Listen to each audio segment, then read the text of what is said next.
Maybe seated. Brian's getting Oh, okay.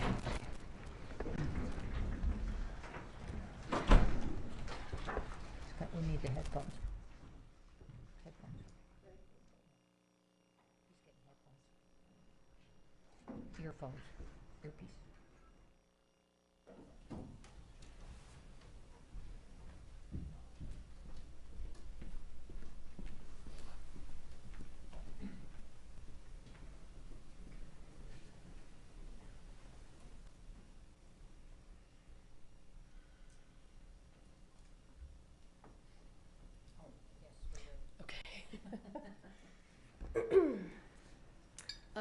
The state's next witness is Brian Carpenter.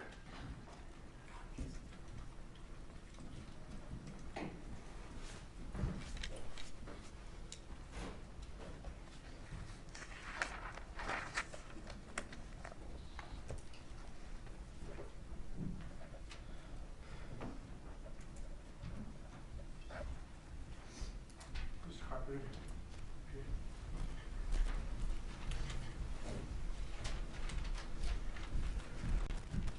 Judge, raise your right hand. Do you swear affirm under penalty of law that the testimony you'll give in this case will be the truth, the whole truth, and nothing but the truth? I do. Okay, go ahead, talk into the microphone and have a seat. Sir, state your full name for the record, please. Brian W. Carpenter. And how are you currently employed? I work for 13 South Productions. And is that a company that you own? It is. And what kind of a company is that? It's a production company. What do you produce? Films and documentaries. And in addition to being a producer, have you also had armorer experience in the film industry? I have. So what I'd like to do, I'm going to back up just a little bit. I want to talk about your experience with regard to firearms prior to you becoming involved in the film industry. Can you tell us if you have any law enforcement or any kind of special firearms training? I do. I spent most of my adult life using a firearm as a tool, either as a protector or trainer, and then ultimately in the film industry as an armorer. My last official assignment that I worked on was New Orleans Police Department SWAT, Tactical Unit 3 under Jeff Wynn's command. That was during Katrina and all of Rita, and then all of the cleanup and restoration efforts. Before that, I worked as a contractor, securities contractor, for almost 20 years. I've worked on operations from Haiti to et cetera, et cetera. I've trained at mobile operation and urban combat training for RCTA. I've trained at NASA. And what's RCTA? Regional Counter Narcotics Training Academy. Thank you, sir. And they have a Mount City there that's mobile operations on urban terrain. I've received my high-risk environment training and implementation certification there, level 1 and 2. I've trained down at NASA at Cape Canaveral for SWAT and some machine gun and select fire training. Had some really good mentors that advised me to get as much training as they would put out there, so I was very fortunate to have their guidance and direction over a 20-year career. Okay, and then how did you end up transitioning into the film industry? After Katrina, we were down there working, and one of my buddies came to me and he said, "Would you like to go and do some bodyguard work for an actor?" And I was like, "No, I don't think so." So I turned him down at first, and then he kept coming back to me. I said, "You told him you had somebody, didn't you?" And he said, "Yeah, just go talk to him." So I went and had a conversation with him, and it ended up being the movie Deja Vu with Denzel Washington and his crew, and I went to work for him for a little while on that show, and got some guidance from him, and that transitioned me into film, and I took my skill set and applied it there. And have you been employed on film sets in the role of armorer? I have. Approximately how many times have you worked as an armorer on a film set? Considering individual episode, TV, and feature film, around 100 projects. And have you been hired in some capacity by the Office of the Special Prosecutor? Yes, I was contacted, it seems now maybe a couple years ago, to come on as a expert witness and try to help sort out some of the intricacies of film and armor services. Okay. As an expert in firearm safety on film sets. No objection, Your Honor. Firearm, expert in firearm safety on film sets. Yes, Your Honor. Mr. Carpenter, in the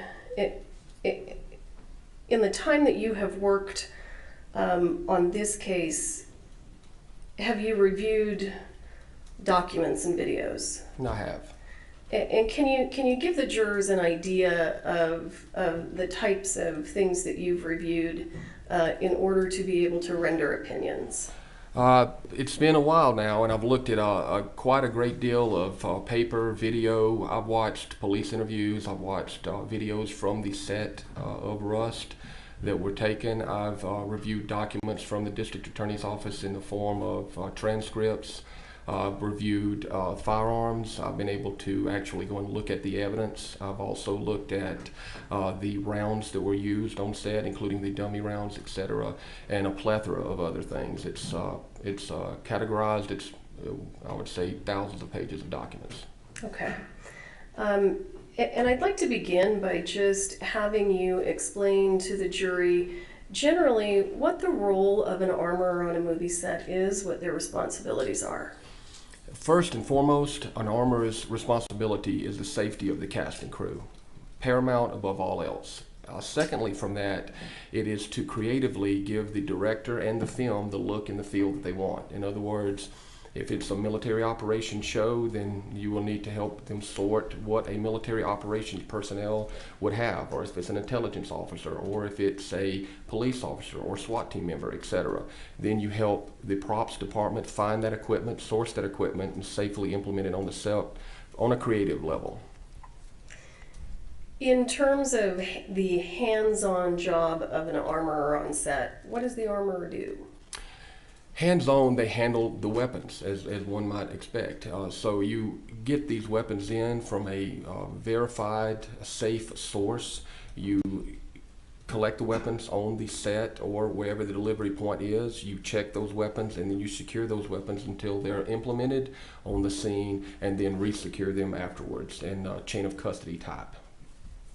And in terms of ammunition that is typically used on movie sets, we've heard a fair amount of testimony before you took the stand. We understand that frequently dummies and blank ammunition is used. Is that correct? That is correct. What is the armorer's responsibility with regard to that ammunition and quality control of that ammunition? Well, again, we get back to the first thing is making sure it's sourced from a legitimate and vetted place. I source most of mine from ISS, Independent Studio Services, out of California. They have a excellent safety standard there. They have an entire gun department where they check these weapons in, check them out. All of these items are checked extensively.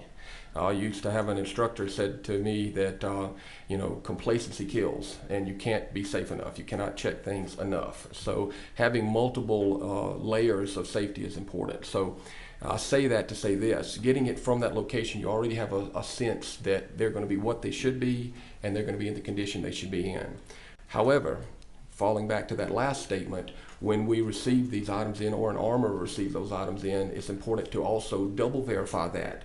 So the first thing that would be done would be a safety check and an audit of all items that came in, including and especially any dummy rounds or blanks. So it's the armorer's responsibility to take those rounds from the supplier That's right. and double check them. That's correct.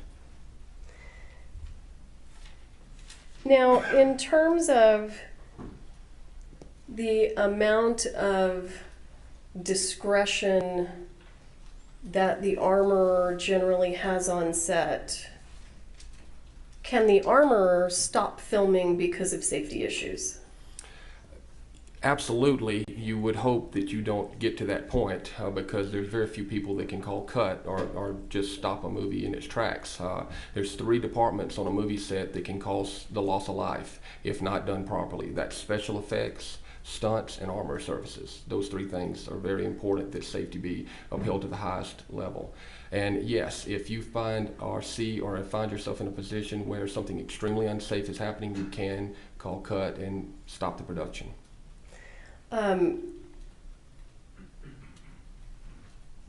Is the armorer working for the actor? And what I mean by that is, can the armorer tell the actor what to do and not to do when it comes to firearms and firearms safety? The quick and straight answer is yes. The armor department falls under the prop master, and the prop master department falls under the art department by technicality, or technically I should say. That is the level of command and the chain of command on that. But at any given time, you can step outside of that chain of command and give instruction based off of what you're supposed to be doing, and that is safety and guidance therein. In your career as an armorer, have you ever had experiences where you had to just take guns away from people on movie sets? Yes. And why would you ever have to do that? It mostly happens, and all of the multitude of stunt performers are going to get upset at me saying this, but it's the truth. Stunt performers, I love them. We've trained so many, and our stunt performers can be seen on almost every action movie in the last 10 years, and I'm very proud of them. However, a stunt performer will quickly say that they can do just about anything if you ask them, from fly a jet to handle a lever action rifle. On that note, sometimes you give weapons off to stunt performers and quickly realize that they are not handling them safely or properly, and at that point in time you step in and very, politely and soft-handedly just walk over and say to the prop master or to whomever, take the weapon away and say, this person doesn't get a live weapon anymore, they get a replica or a dummy or nothing at all. And so yes, I've had to do that in the stunt world pretty more than frequently, I would say. For an actor, I've never had to take a weapon away. I've worked with actors who were not allowed to handle a weapon due to safety issues previously, but I've never had to personally take one away from an actor. I've corrected actors, but never had to take one away. And in terms of correcting actors, what are the things that an armorer does on a movie set to correct an actor? Again, I believe in the soft-handed approach, which is the best. Observe until it's time to step in, and at that point of observation, step in and offer suggestions. And if those suggestions are not followed, then you get more serious and say, this isn't a suggestion any longer. This is a direct action. We need to do it this way. I had one particular scene where they wanted to walk into a motel room with submachine guns, fully automatic weapons firing at the guy that kicked the door open, and the guy that was coming into the room, the actor, was going to be firing two pistols at the same time, semi-automatic handguns, and the proximity of the room was too close. They wanted to do it in what's called a oneer, which is just straight through shot, where we're not going to break it up and have little small bits and pieces of the shot. And they were pretty dedicated toward that, so I had to step in and say, that's not safe and we can't do it this way. We're going to have to break this up and make it to where everyone's not in the scene and in a small hotel room together. And sometimes what you just described can actually affect the filming of the movie. It can. Okay. But that's the armorer's job, right? It is, and your job also is to... Okay, you're right. Your job is also to affect it in a way that, again, is soft-handed. You give the creative side of the team what they want in the look while giving them options of safety until it becomes, and hope it never becomes, a moment where you have to say, there's just cannot be done this way at all. And generally they listen. I want you to walk the jury through the steps that an armorer takes on a movie set when they are preparing to provide an actor with a weapon for a scene. Okay. So you want me to get into the weeds enough to all the way from shipping to preparation, or just on the day of? Just on the day of. On the day of, you will have had time to prepare whatever item. And let's just say in this particular instance, it's a very simple scene. There's a revolver that the detective is using to chase a bad guy. right? You know what you're going to need for that day. Let's say he shoots 2 rounds at the bad guy, okay? And they want the revolver loaded with dummies. And the dummy rounds, as I think have been explained, are a specific entity unto themselves. You'll have your dummy rounds sequestered aside from your blank rounds that will be fired that day. It will already be safety meetings and discussions had with the props department, etc. So you know what you're doing, exactly what you're doing. It's on the call sheet, etc., etc. You take your firearm and you have it in, let's just say, a locked box or whatever you're carrying it to the set with. And when it's time for that scene to be shot, you go out to the scene, and at that point in time, you open up the box. And right when they're prepping, and you kind of get a feeling of this, you know when they're prepping, when they're bringing camera out and they're setting it up, and they call the actors out to the set, it's time to start clearing that weapon. You take that weapon out. You clear that weapon with at least 2 representatives on set. Anybody that wants to see it gets it cleared with them if they request, but generally it's going to be your first AD and possibly the DP as well, on the director of photography, which is doing the camera. Who's the first AD in this case? And then Rust would be Dave Halls. And who is the director of photography? Would be Helena Hutchins. Okay, please continue, sir. The revolver would be cleared, showed to be clear and safe, and no obstructions in the barrel, nothing in the cylinder, etc., etc. You would talk about the type of rounds that you're firing. Let's say they're shooting half flash, which is not full flash blank, it's a half of a blank, right? Half flash blanks, and you would definitely take your dummy rounds out. You would show them, shake them, listen to them. It's an audible and visible view that you can look at it. You can hear it, you can feel it, right? So in terms of the dummy rounds, I just want to make sure, are you testifying that you show the individual dummy rounds to the AD and whoever else wants to see? Absolutely. And the actor? Absolutely. Okay. Yeah, the actor may or may not be on set yet, but when they get there, this is done again. So with the actor. And sometimes you'll have an actor that says, nah, I don't want to see it, or they'll just brush it off. But as long as you've done your safety check with at least 2 other sources and moved through that process, then you've done what you should have done, along with your own checks. Having said that, you will wait until the scene is about to get to start shooting, usually no matter what they say, and they'll say, oh yeah, hand the gun out, hand the gun out. Well, you know to wait till they're about speeding sound, and there you got also the feeling of doing it enough till you know when they're really going to start rolling that camera, because otherwise you're handing off a weapon and then you're getting it back, and then the process just keeps slowing down, so you have to maintain that level of control there. At the last moment, you hand off the weapon to the actor, the scene is shot, and as long as nothing changes, meaning no one leaves or nothing changes on that set, you can stand there with that weapon observing the scene until it's time to collect it back up. And you always want to be Johnny on the spot. When that actor gets through with that scene, they're going to be immediately looking to hand it to somebody, and they'll hand it to anybody. So you have to be there and collecting that weapon up safely and securely, maintaining muzzle discipline, etc., etc. And then if they walk off and they want to come back, then this process repeats again. In your experience, should the armorer ever leave a gun with anyone else and leave the area? Not a live weapon, no. Well, and when I say live, I mean a weapon capable of firing a round or a blank. A live weapon being, it could be a prop gun, but it's a real revolver. Props or replicas are different than a live gun. So what a lot of people don't understand on a movie set is most of the weapons are real guns. As far as the alcohol, tobacco, and firearms, ATF is concerned, these are all real weapons.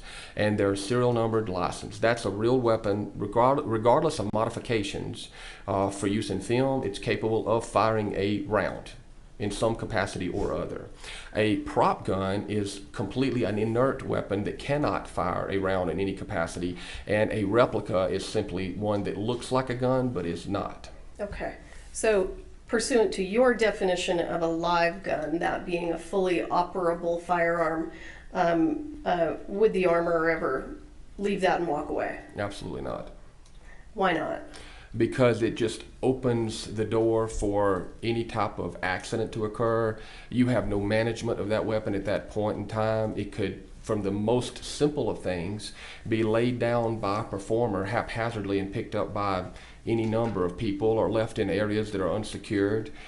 You can't manage what's happening to the weapon. If someone drops it, damages it, now it's going to malfunction. If somebody sticks the muzzle of it down into the dirt and fills it with dirt, and then you fire a blank round, many things on a very, I guess we'd be on a low scale of danger, and then you work up to more dangerous things like someone having blank rounds left in their pocket and loading it, or pointing it at another person, breaching the force safety rules, et cetera, or having it stolen.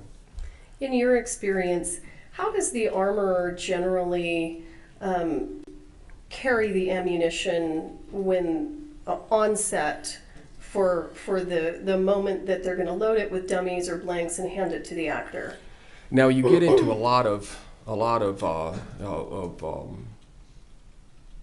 different types of movies that you're going to work on. If you're working on a modern movie with machine guns, et cetera, and you're shooting thousands of rounds a day, then you may load your blanks into the magazines, checking them all previously. Then I tape the magazines over the top with a particular kind of tape, and I mark on that how many rounds, what type of rounds, et cetera, and we check all of those things.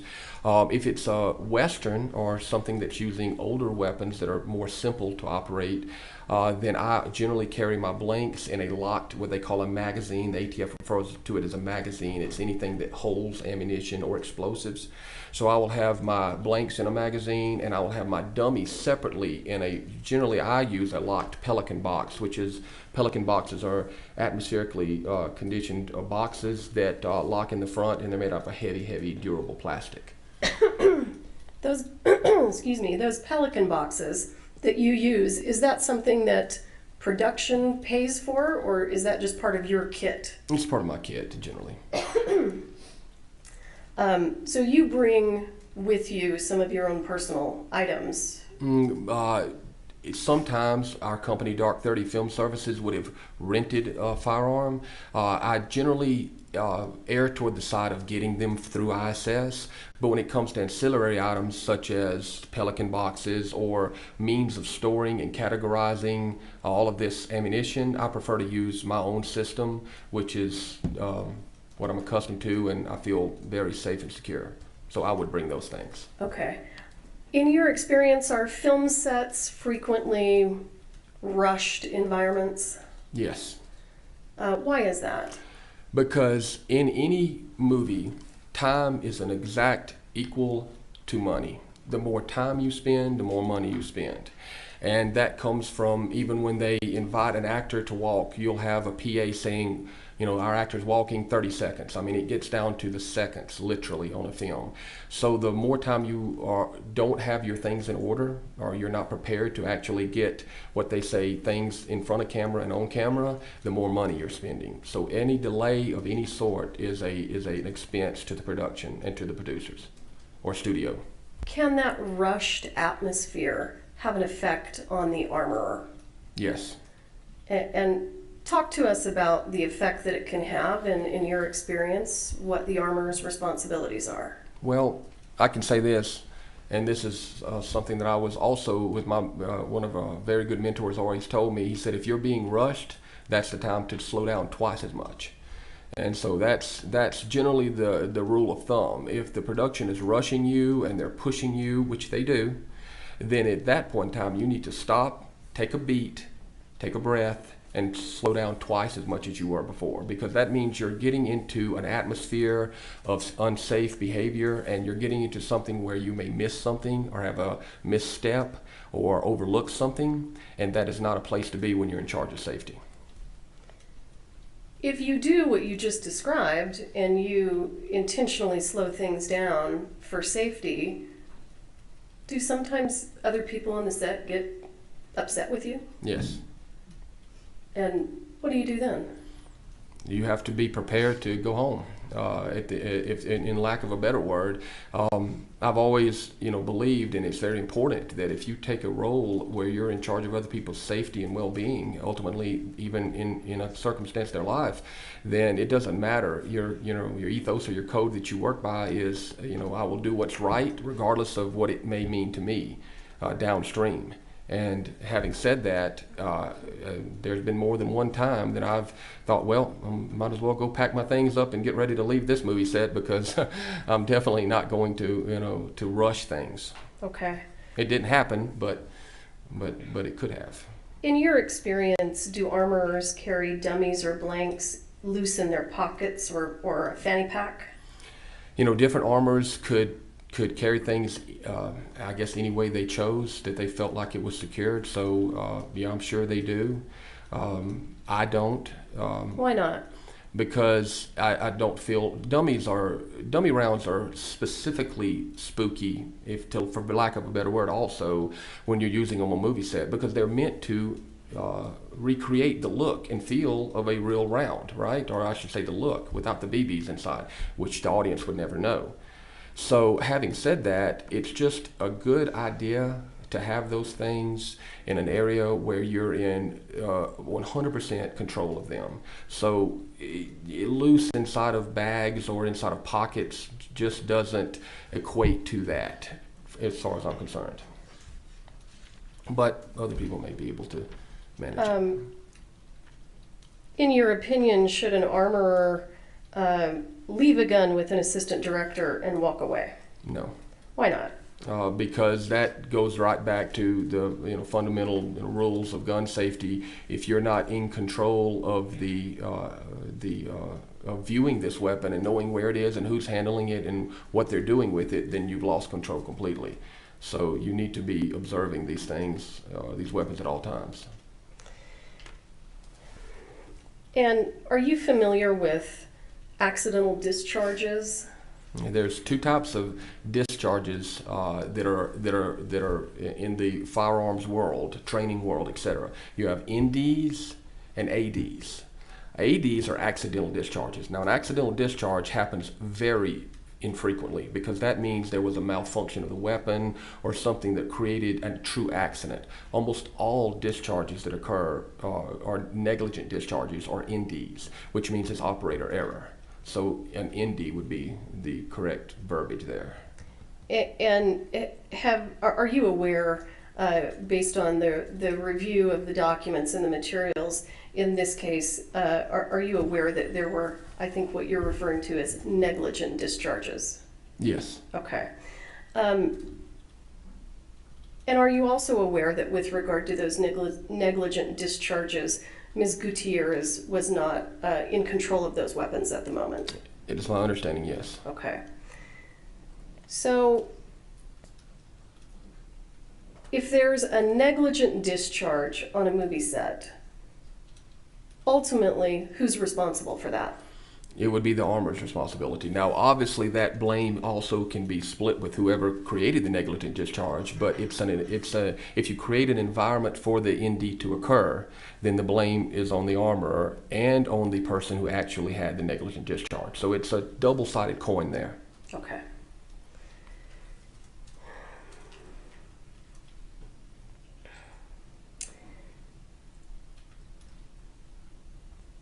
In your experience, does a movie set armorer generally keep their blanks and dummies locked up? They should, yes. Why?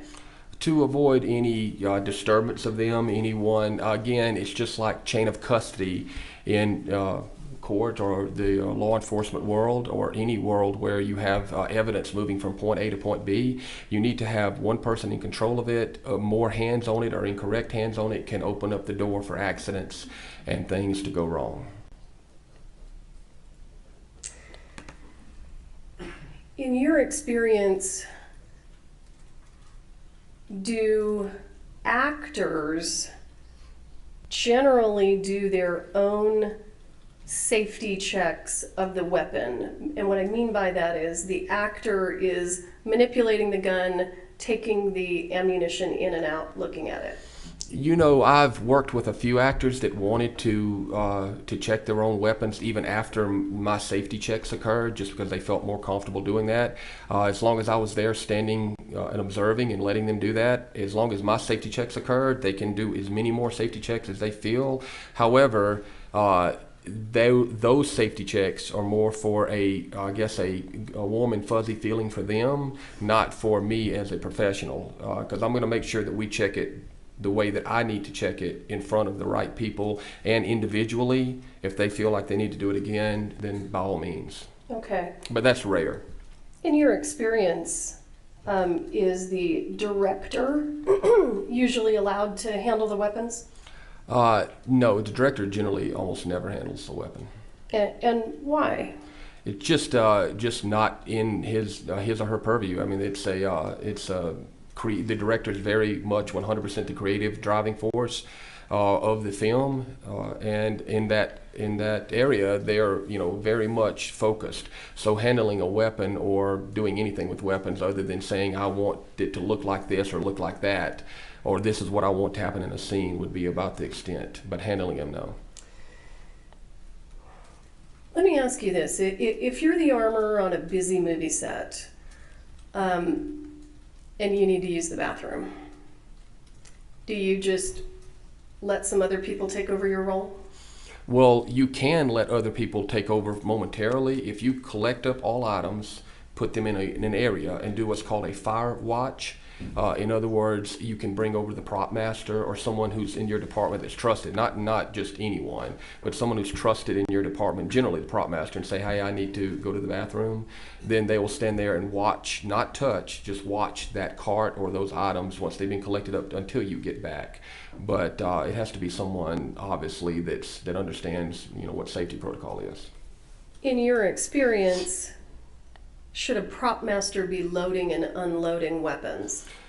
That's a particular question, because some prop masters are actually also armorers as well, and they have, it all gets down to a lot of the ATF regulations where prop masters are put on, and for lack of a better term here, on the books of whoever's firearms license is providing those weapons. So if the firearms provider has put the prop master and the armorer on their books, and they are qualified to handle the weapons and have been trained in safety and implementation of these weapons, well, in that case, yes, the prop master could step in. And there are some very good prop masters that are also excellent weapon handlers in Hollywood. And I've worked with several of them. However, in generalities, no, if you're not a trained prop master, that's why prop masters hired an armorer to do the job. Would you expect a prop master who has never shot a real gun before to be placed with the responsibility of loading and unloading weapons? No. Why not? Because I'm assuming that if they've never shot a weapon or handled a weapon, then they would, and that's an assumption for this particular, if we're talking about the prop master on this particular show, admittedly did not have any firearms experience at all. And that would not be someone I would want to be handling a weapon in any aspect. Would it be adequate if you have a prop master on set and it's a busy set, just to spend 10 minutes training them how to load and unload the guns and then give them that responsibility? Yeah, I do not believe that 10 minutes would adequately be able to train somebody with safety of firearm. What do you think it would entail for someone to really be able to do that and do it safely?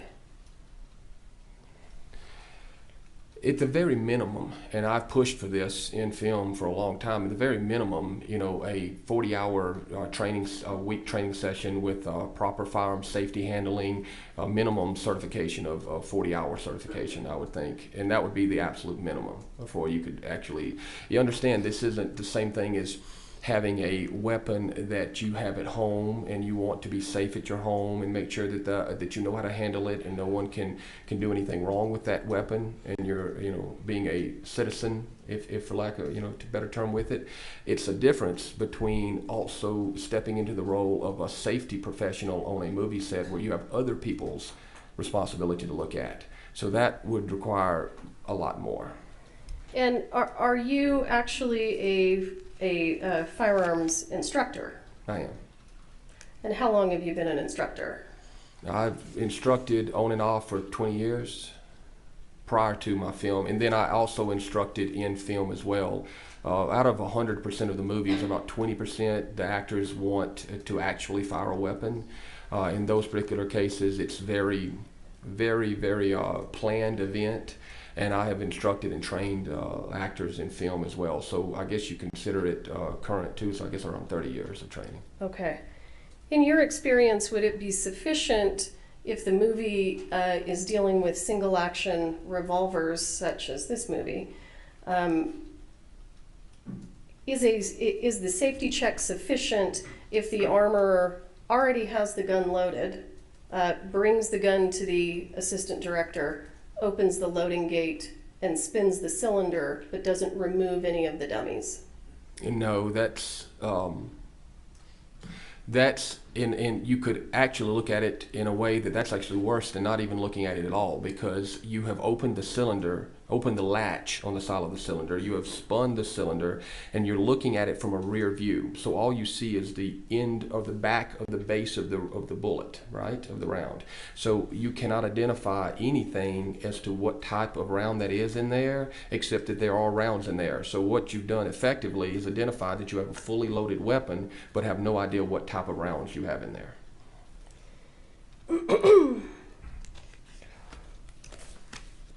And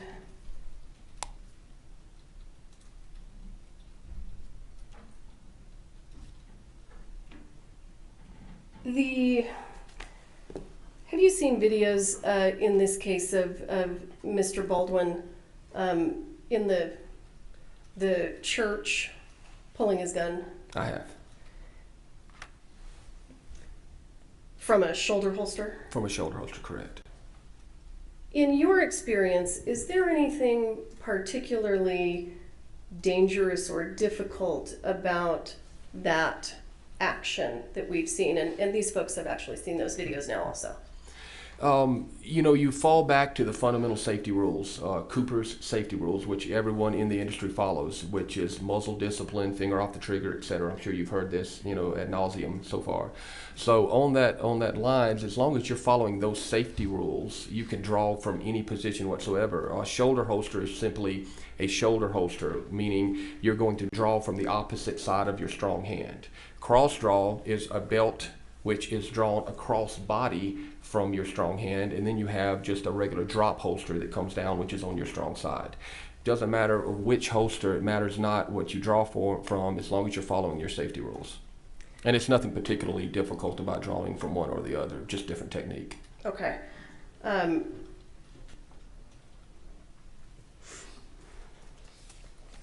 And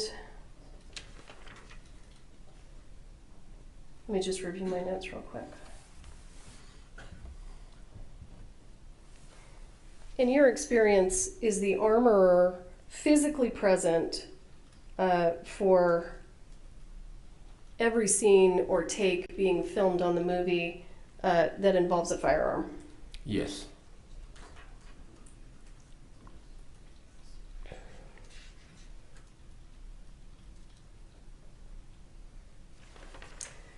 I should preface that by saying a live firearm, not a prop or a replica. Understood. And in this particular case, you indicated that you went to the evidence room and you viewed the firearms that are in evidence. Is that right? That's correct. So do you have an idea of which guns on this movie set were fake and which guns were actually real operating firearms? I know of the weapon that Mr. Baldwin was using. I know that he had a replica. I believe it was a Denix replica, and then the real weapon. That was the only two I looked at. Okay, okay. Have you seen videos in this case that were taken by Production Outfitters, which is a company that does behind-the-scenes footage? Yes. I'd like to go ahead and go through some of those with you now. Okay, sure.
We are going to present exhibits 149 through 161 as we go through Mr. Carpenter's testimony. I'd like to go ahead and move for the admission of them now and ask permission to publish. Any objection? No objection, Your All Honor. right. All right, they're admitted. You may publish 149 through 161. Okay. Monitor me. All right, great. Mr. Carpenter, can you see your screen there? 50 years old, let me get my glasses on, okay? You I and can me see both. now. All right, let's, I'm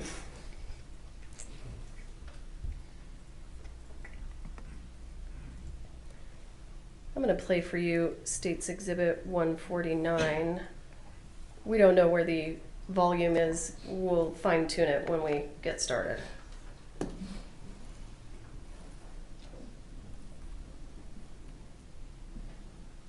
I don't hear anything. Mm-mm.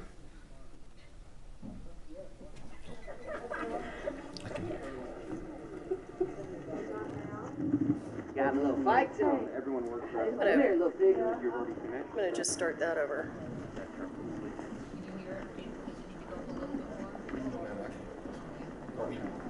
Can you all hear it? Do you want it up a little bit more? Up, a little bit more.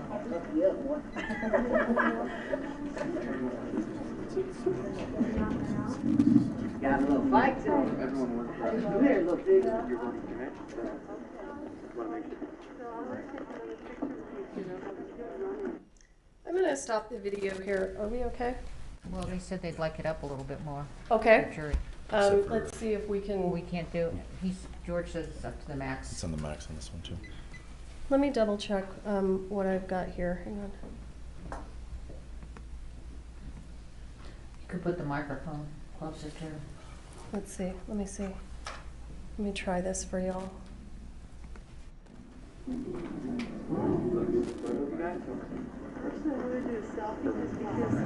And just so you know, because these are behind the scenes filming, I don't think we're really, there isn't a lot of close-up audio of when these people are kind of mulling around. Let's go ahead and start over.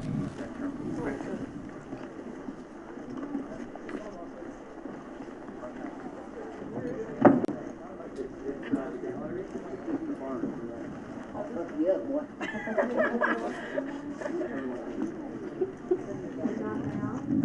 Got a little fight to him. Everyone works right. So I'm stopping that at 21 seconds. Do you see anything concerning in this video? And the number one thing is muzzle discipline. That performer, that stunt performer, I'm assuming that's a stunt performer right there, has got what appears to be live weapons, and he's got zero muzzle discipline. He's holding the shotgun, and if you back it up to the beginning, he points it almost directly at, I believe it's Joel Souza, right at the front, or I'm not sure who that is, but he's handling that weapon. That weapon should be turned down at the ground, muzzle pointed down when he's carrying it, and his pistol should be holstered and never brought out, which he doesn't, but he carries the shotgun muzzle up. You can back it up a little bit more. Right. Come on back a little bit. Right about all in here. I guess that's the young child actor right there. So these are just examples of muzzle discipline. You never let the muzzle of the weapon cover anything you're not willing to harm. That's rule number 3 of firearms handling. How is Ms. Gutierrez supposed to be responsible for what this actor is doing with this gun? Well, from what I can see on the from the camera angles is I don't know if she's present here, and it appears that they have live weapons out without her presence. If she were present, I would ask that she. Well, I would think that she would tell that performer that you need to put that weapon pointed down at the ground. If she's standing there with him, correct his behavior with the weapon a bit. So it's her responsibility to correct his unsafe handling of that gun. Your Honor, object to leading again. She's repeating his testimony. Overruled. Yes, what you would want to do is, and this is an example of a stunt performer that that I would have replaced if he could not handle the weapon properly and safely after instruction. He would have not had a live weapon. Okay. We'll go ahead and let me see if let me just kind of run through it real quick and see. And it's even also more important when you've got a child actor on set or any children on set. It's very important that you, even though you wouldn't say that there are layers of safety, but as a matter of principle and just professionalism, if you've got a child on set, it becomes an exponentially more important to make sure that safety is performed. Okay, and it's also industry standard as well with firearms. I've just fast forwarded the video up to 53 seconds. And I'm not particularly interested in that young man.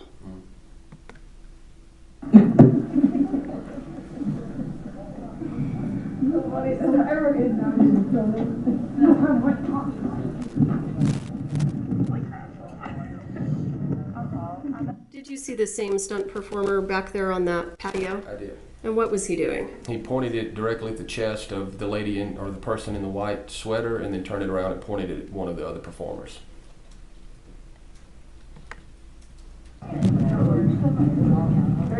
Hey, look,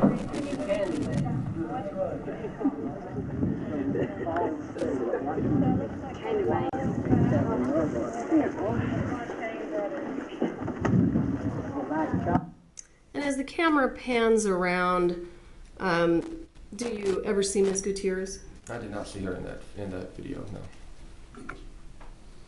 And you know what she looked like back in October of 2021? I do.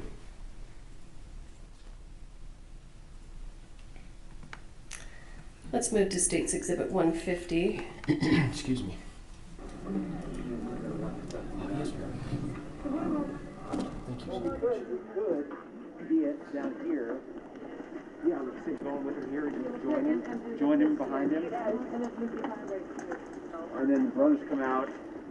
Okay. Fleet first comes out and just as he's coming, just snatch him up. Grab him. Put your hand. I want you to throw your hand over his mouth. You don't want the screen. Yep. Right. So we can go wider than the 75, yeah? Yeah. What's your concerns, if any, about what we're seeing here? The same behavior by that same stunt performer is the gentleman in the hood walked by him. He had the muzzle pointed directly to his back.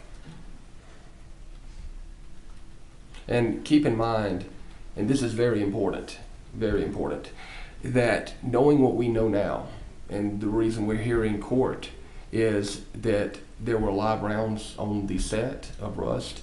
So you maintain one of the first safety rules is treat all weapons as they are always loaded. And that's to mitigate any problem that might happen downstream. So you have to assume that there may have been live rounds in any of these firearms that we're watching in these videos. There were live rounds there, so imagine the concern that you would have knowing that at any point in time any of these handguns or long guns could have a live round in it. So then it makes it a lot more concerning when that double-barrel shotgun's pointed to that man's back. Okay. Easy holler, y'all come with us. And then Lucas.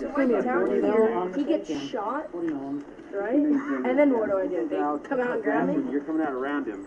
No, that's later. He's sort of, he's got him. He sort of fights his way free a little bit. You grab him. There's not a guy getting. Now, is it your impression that they're filming a scene right now? They're prepping to film. They're talking about creative decisions of how they want to speak, talk, stand, the action. But they're not actually filming a take. No. Should these actors and stuntmen already have the guns in their possession if they're not filming? No. Oh, well, that's the same spot. Oh, is that later? This is the spot, yeah. He does get shot. So am I just running past? And Yeah, and they come around the corner.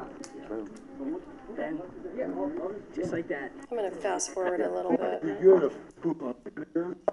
He went up holding the. That's it. So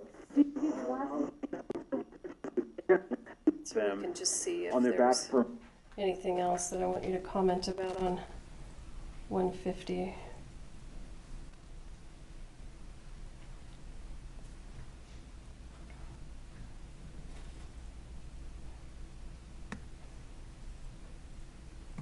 They're doing a rough rehearsal here. A rough rehearsal, just going through it.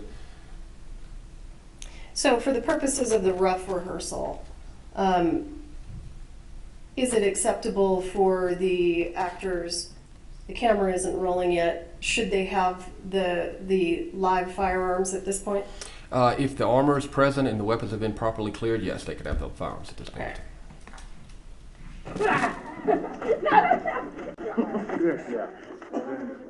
Easy, Hollister. We got y'all coming with us now. And now you gotta fight your way free. So let go, get loose a little bit, sort of throw an elbow back toward him. Ooh, funky. Ooh, got a little fight to him. Come on, little piggy. You could honestly probably wrap the. Do you still have concerns about that muzzle? I would tighten that up a bit, just because of what they're doing here and with the young actor in it as well. But yes, and that's just my way of doing things. Okay, and I'm gonna rewind and I want you to listen. Come on, little piggy. You could honestly probably wrap the shotgun if you wanted. Do you know whose voice that is? I do not, and I did not quite hear that. I've got bad hearing, sorry. Terrible hearing.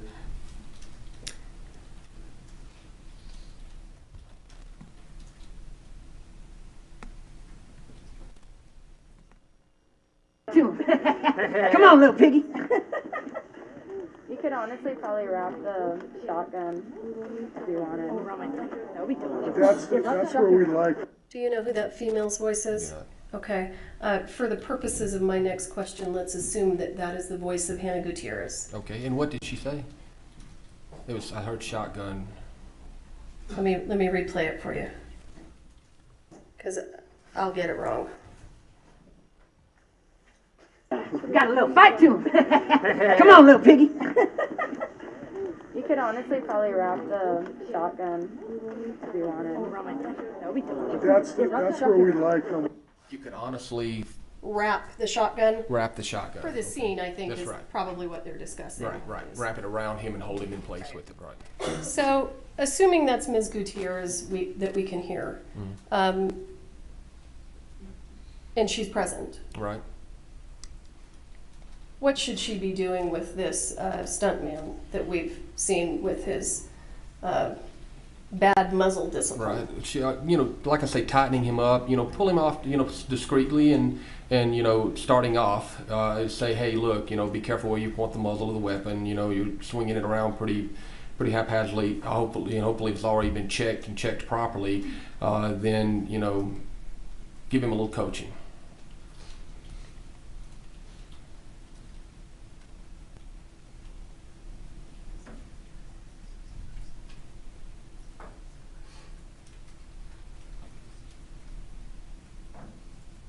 I'm just fast forwarding to see if there's any other places I want to stop.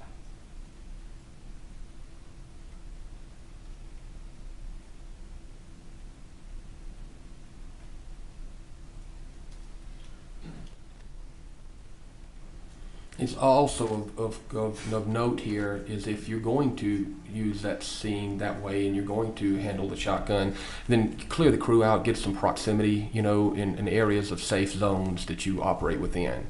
It's a lot of people walking in and out, and there's a lot of crew in and out of there, you just need to get that whole area under control a bit better.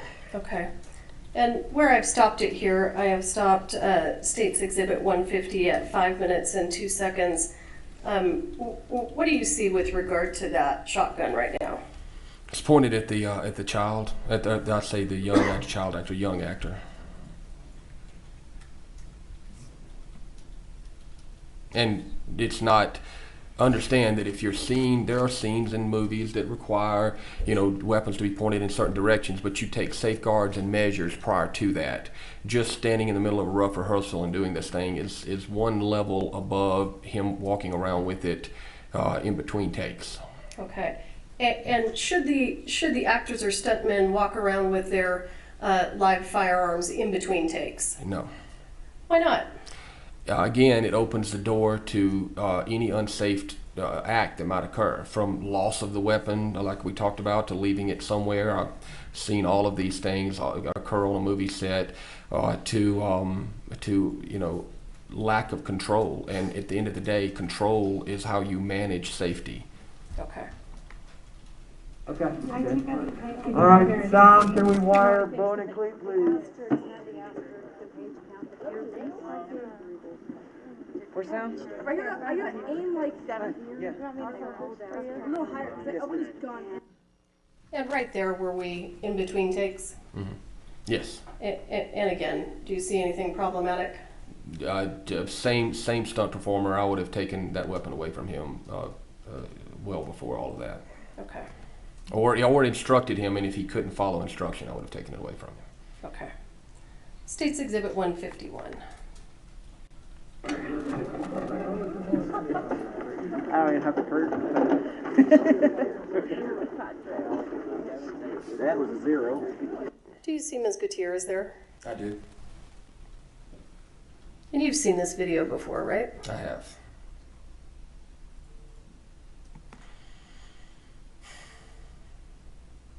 I'm at 8 seconds, just for the record. 0. What is Ms. Gutierrez doing? She's holding that double-barrel shotgun pointed up at her neck and face. Why would that be concerning to you? Never let the muzzle of the weapon cover anything you're not willing to harm. It's a fundamental safety rule. You treat all weapons as they're always loaded, also fundamental safety rule.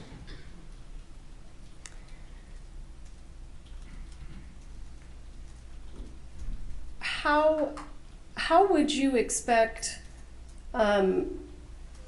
proper gun safety on a movie set if the armorer is not following basic gun safety? That's a very good question. It would be hard to implement.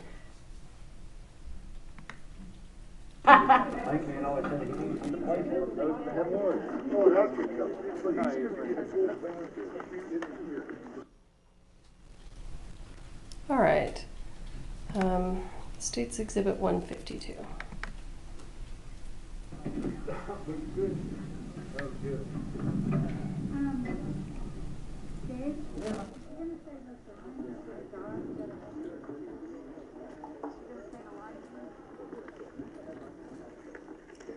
Same problem with that guy in that video? Same problem, Same guy. and I don't know where Ms. Gutierrez is. Of course, the camera's only facing one direction, so I don't know if she's behind camera or anything, but I don't see her present.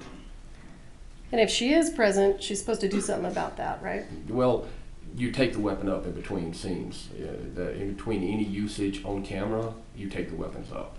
Okay. Secure them. And check them, and then recheck them when they go back out.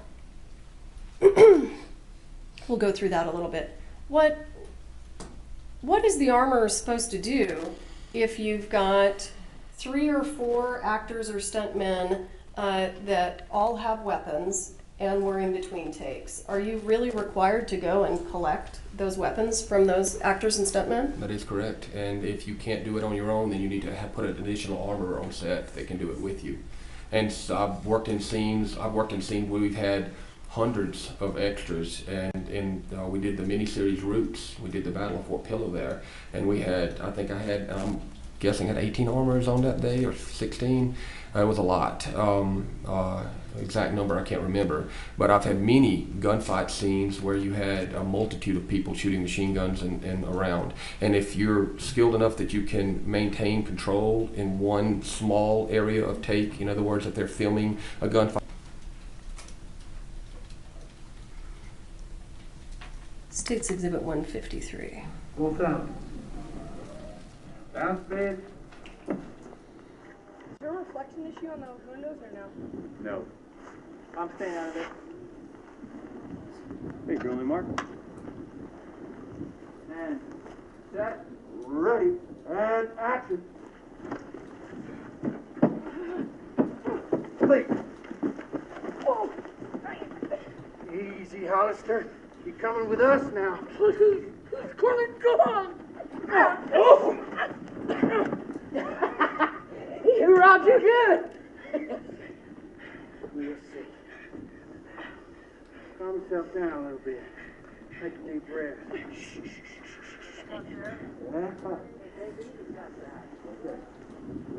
Wardrobe, we need to find a way to. I still think you need to be coming out a little sooner, if possible. Yeah? So, was it your impression from watching that video that they were actually filming a take at that point? Yes. And what happened when the filming was over? The camera panned around approximately 90 degrees left. Well, let me ask you this. What happened with the actors' guns when the take was over? I didn't see the full end of it, but they were still holding them, standing there with them. Okay. And is that the point when the armor is supposed to come in and take them away? Yes, exactly.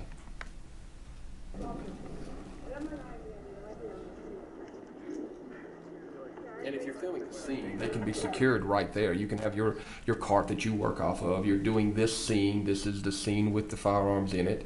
You can assume, unless they're using a B unit, which is a secondary filming unit, you're only filming one scene at one time. So whatever that scene is that you're filming, you can be right there present to it, and then the camera goes to the next scene. So it's not as if there were 4 or 5 scenes filming simultaneously.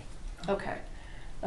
So in this particular video, or in this particular circumstance, is it your opinion that Ms. Gutierrez needed to, when the camera stops, go in, take the weapons, and keep them secured until the next rolling of the film? Your Honor, objection leading.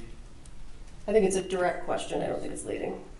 Yes, unless, of course, Question summarizing his testimony, so go ahead. Thank you. Yes, unless, of course, they're going to still be in that scene. Let's assume that the weapons were properly cleared, made safe, and this is what I was talking about initially. If they're never going to change anything and they're going to continue to film that scene over and over again, then sure, leave it with the performers as long as you're standing there watching them. But the minute that they walk off from in front of that camera, the weapons come back to the cart or come back to the armor. If they're in front of camera standing right there and they're like, hey, stand right there, nobody move, 30 seconds, we're going to roll again, and then we can do that all day long if you want to. So in your experience, when the armorer takes the weapons from the actor, and then, a few minutes later, we're now filming we're going to do another take of that same scene. What's the procedure? Do you just hand the guns right back to the actors? No, redundancy is never a thing when it comes to safety. So you want to be redundant. Have, 1 is none, 2 is 1 mentality. You take that weapon, you move it back into the scene, you do a quick check. Doesn't take but a moment. Open it up, clear it with your DP, clear it with your first AD, show the actors clear, and hand it back out. Moments. And when you do that, are you showing them the ammunition? If they're using dummies, yes. Okay. And you're showing them the same ammunition again? That's right. Okay. State's Exhibit 154. Ready, and action. Come on, kids. Let's go. I don't understand. You're gonna die. Okay, let's reset.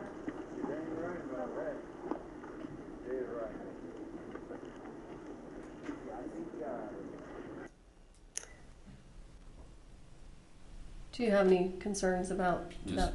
same, pretty much the same as before. Same guy, same behavior? Same guy.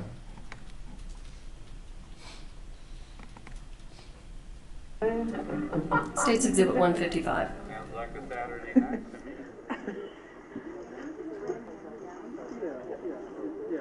to me. Almost. A wire. So like, Careful with the human behind you. gotcha. So you just shoot it like this, right? And what are we doing here? State's Exhibit 155. He actually did a 360-degree muzzle discipline breach on that one. So he went around in a full circle with the muzzle at everyone in the vicinity, and then he handed the weapon to the young actor. And in a circumstance like this, what is the responsibility of the armorer? Just to intercede. I would have walked in, let's just assume this was the first time I saw this, and I was standing right behind where you're seeing camera. I would have saw him with the muzzle. I'd have said, hey, Bill, or whatever his name is, I'd have said, hey, Bill, listen, make sure you keep that thing slung down while I'm sitting here watching you if we're about to, you know, do this scene. Now, if we're not about to do the scene, he doesn't even have the weapon at all, so it's a moot point. But let's assume that we're just about to film this, and I've given it and done the safety checks.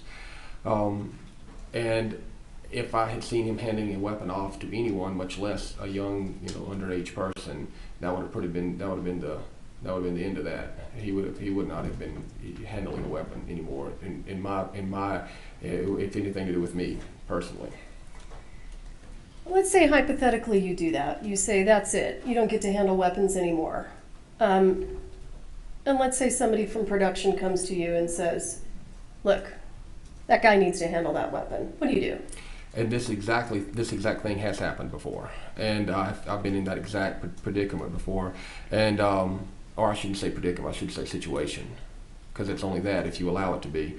I told them, I said, he's unsafe with the weapon handling, and I've instructed him, he is not listening, and I'm not going to have an set, and I don't want it, and you sure don't want it. So if he needs something, we can give him a replica, we can change it up. He doesn't need to use, we can go get a replica, this, that, or the other that he can use. We're not firing in this scene, so it should be fine. Or maybe we just hand him off a replica handgun, and he doesn't even use a long gun in the scene. We use a stick or a staff or whatever. There are ways around this, and at the end of the day, it's always been, you know, placed, a suggestion placed correctly and professionally is generally listened to. Okay, I'm gonna go ahead and just finish that. All right, here we go. Good. Hold it hard.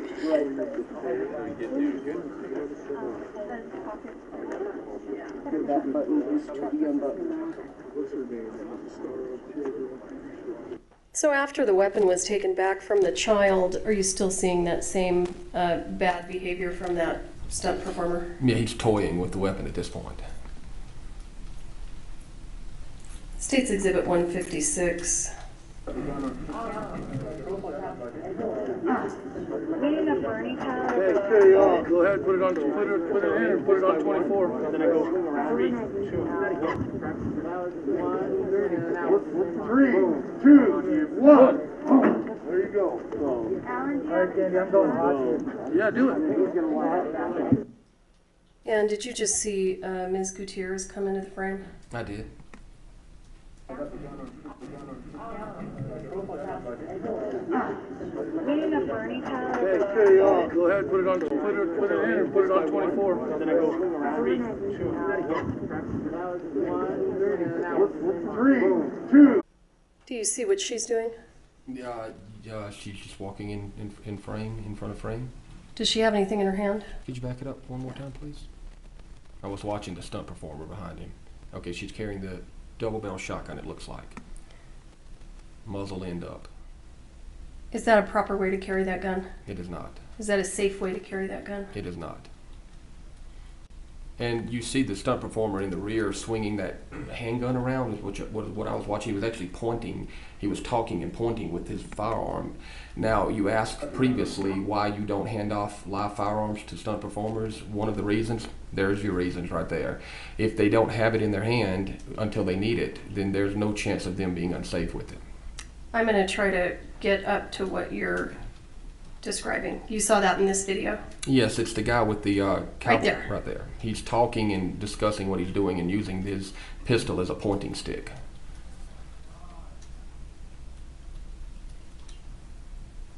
Again, we have to assume all weapons are always loaded, and in this case, may well have been. Okay. We're going to take our morning bathroom breaks. Please don't talk among yourselves or anyone else about the evidence received here in court. Jurors. All rise.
All right, you may be seated.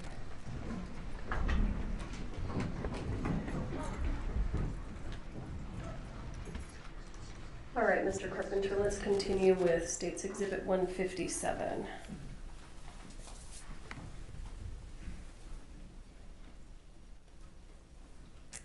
Oh, something's happened to our audio. Let me see.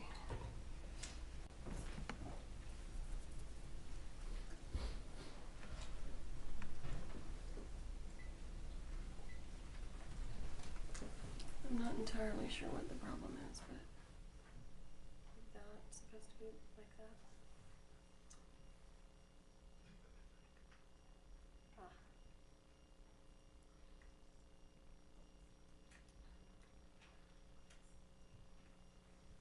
As soon as you guys are 3 minutes away, I'll do my final wire and we'll go hot. Here, I'm gonna just back it up so we can.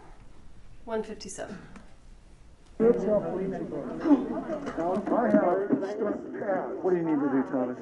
As soon as you guys are 3 minutes away, I'll do my final wire and we'll go hot. Okay.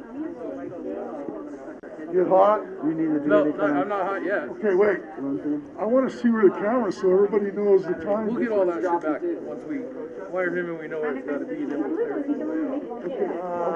We need to do the battery off and done now. Did you see anything noteworthy in that clip? Just muzzle discipline. You said muzzle discipline? And also a weapon. Get a little closer to that microphone, would you? My apologies, I'm sorry. Muzzle discipline, but more importantly, there was a weapon exchange that occurred with, I didn't see a safety check between those weapons.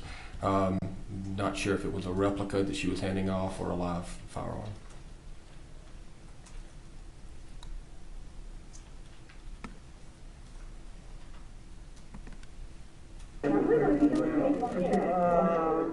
Is the battery off and done now? Too much talking around. You had concerns about that? Assuming that it was two live weapons being exchanged, I'm not exactly sure why that would have occurred. Then there should have been a safety check between those two. If he had a replica, then that would have been a good thing that he had a replica previously. But then if she handed him off a live gun, at that point in time, there should have been a safety check. But more likely in this particular circumstance, he's wired at the back and he's about to do a stunt where they're going to probably do a dead man's snatch. They're going to snatch him into that wall, probably when he's been fired upon or whatnot. Having said that, they probably took the live weapon and handed him a replica, a soft replica, so he wouldn't get hurt when he lands on the ground, metal object in his hand and whatnot. So that probably was an exchange for a soft rubber replica gun. Okay. And it's an assumption, I'm not sure. And do you have a comment on Ms. Gutierrez's handling of that shotgun that she's carrying? She's still carrying it by the muzzle end. That looks like a different shotgun actually than the previous one. Okay.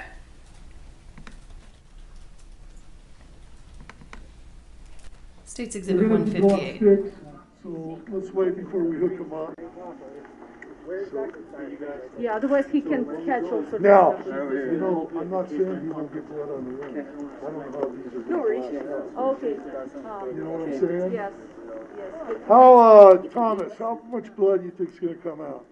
If the lens is right here. It'll get on you from there. It'll get on the lens, yeah. It'll get on you. See, I was thinking ahead. Alright, so the camera, make sure you put it an optical flat and back the camera. Wait, where's the blood? Hey, Dave. Anything worrisome in that video? Assuming Ms. Gutierrez is behind camera, then they would be prepping for that scene and everything would have been in place. So no, assuming she's there. Okay. Let's and let me ask you this: in addition to seeing videos from the production outfitters behind the scenes collection, have you also seen some of the actual movie takes that were filmed during the 12 days of filming for Rust? Yes. I'm going to play for you State's Exhibit 59, which is going to be from that collection. There was one additional. Hey, Mark. Stop. Hey. 159. I apologize. There was one additional video in that exhibit. Are we continuing on with the behind the scenes now? No, I was gonna move us to I was gonna move us to the Rust Okay. Productions videos. Yeah, okay. Sure. Okay. Well, just a minute, so did you publish 158, I guess is the question. Is that what the question is? Yes, I published 158. Now we're moving on to 159. Okay. And Mr. Carpenter, I think I understand your question. Let's go ahead and move on to these. Copy that. Okay.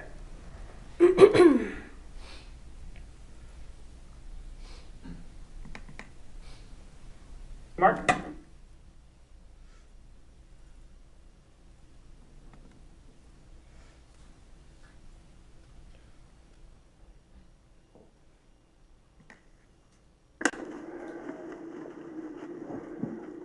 Set.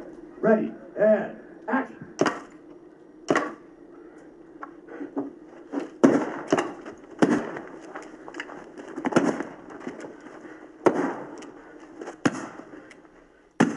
One more. I forgot the recoil stuff. No, right away.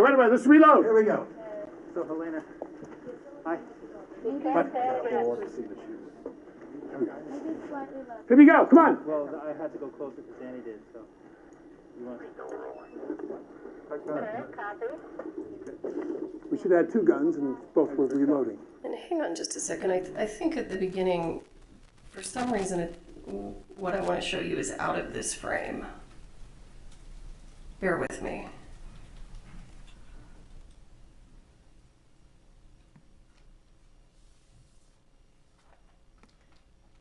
Mr. Bowe, how can I do frame by frame?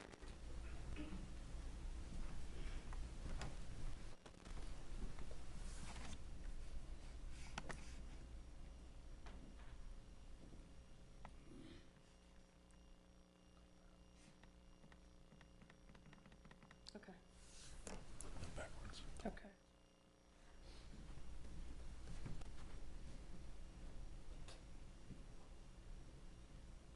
Let me see if I can get to what I wanted to visit with you about. And for the record, I'm just fast forwarding frame by frame.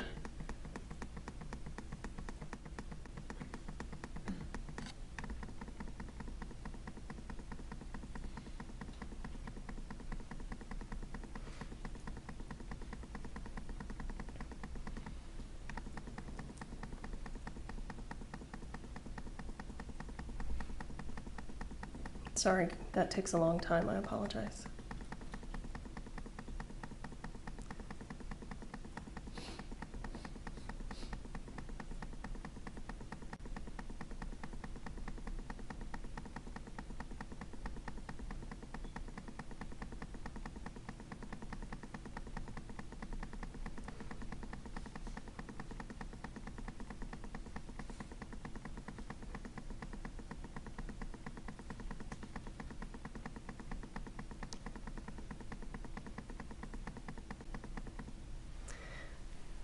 Let me ask you this. Mr. Lewis, do you see the issue? I do. Okay. I think You're going to help me fix that? I am. Okay.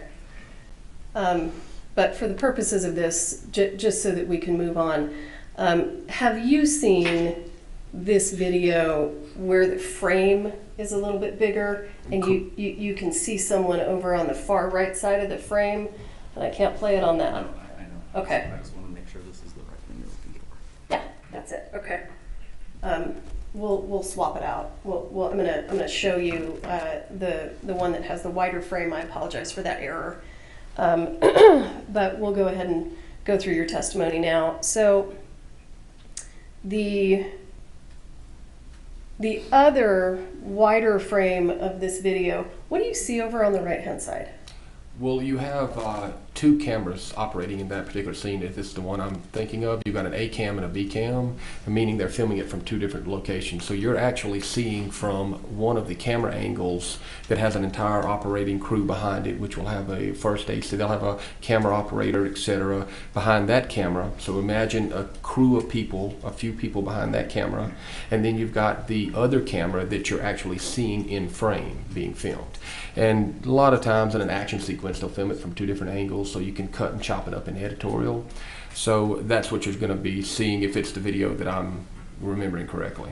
Okay, and the gentleman here will pull it and we'll play it. Generally speaking, and we're going to play the other video. Well, you know what? Let's move to the. I think this is. I don't recall if this is Cam A or Cam B. Oh, okay.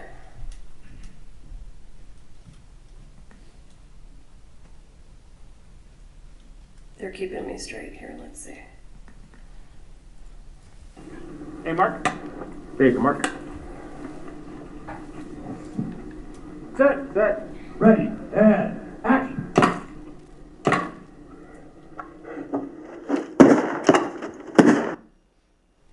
What's happening there? Do you see this over on the right here?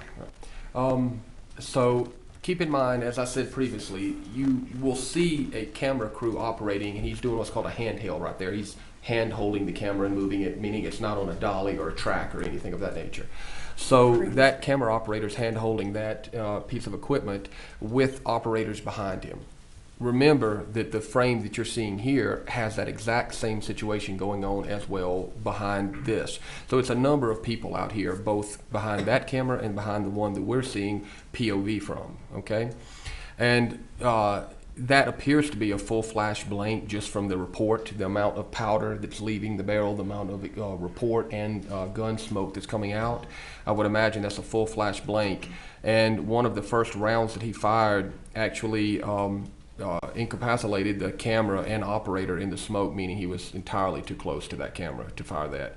We have a minimum amount of distance that is required for safety when you're firing blanks, depending on what type of blank you're firing, and that was well within the safety zone. And let's say you're wrong. Let's say that wasn't a full load blank. Let's say it was a half load or a quarter load. How does that? Well, let me stop for just a second and let me ask you this. Can you explain to the jury, talk to them a little bit about blank rounds and whether or not blank rounds can be dangerous? Sure. So a few years back, the local 600, which is a camera union, and the gentleman that works in that union, he's one of their business reps, asked me to do a soft tissue video series showing the effects of soft tissue from blanks. A tomato is a very good example of the human skin from a very non-scientific standpoint, right? But the internal part of a tomato and the external being the skin tissue is a very good example. So we took a tomato and at different distances fired quarter flash, half flash, full flash blanks at that tomato in high-speed cameras to show the effects of it. You also get down to blanks that get into 1.8, 1.6, 2.3, but that's really, really small things that just make the firearm operate if it's a semi or fully automatic, and not something that we would be dealing with here. So getting back to your point directly, we did that video series, and a full flash blank from the distance of easily 6 feet to 8 feet can peel the skin off and do damage, trauma to the inside of it. Half flash blank at 4 to 6 feet, so forth and so on. Again, not an exact distance ratio to hear it today in court, but well within any distance that's being fired there would have done damage to human tissue if it would hit it. And you can almost assuredly say that was a full flash blank from the distance of the report. You can see the smoke travel from the muzzle, which is the area of the firearm where a projectile technically would come out, from the muzzle end of that weapon to the end of that initial smoke stream, which if you had a high speed enough camera, you would see fire in there as well. It's gunpowder burning inside of that smoke. You can see that it's all the way to the camera, which is approximately, I would say that's about 8 feet, 7 to 8 feet. Is there any, when a blank is fired, is it possible that something is expelled from the firearm?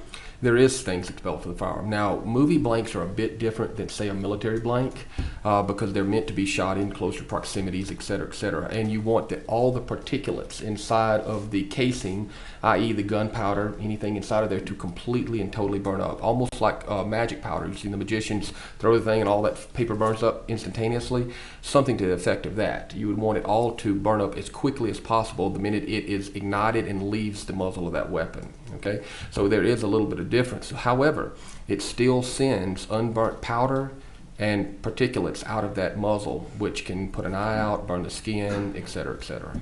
Okay. Not to mention the concussive force of it alone. Okay, so I'm gonna get to that frame right there. Specifically that frame, what's concerning? Well, he's within, outside of the bounds of safe distance. In other words, he's well within the no-go zone there, and he's pointing and firing the weapon directly at camera.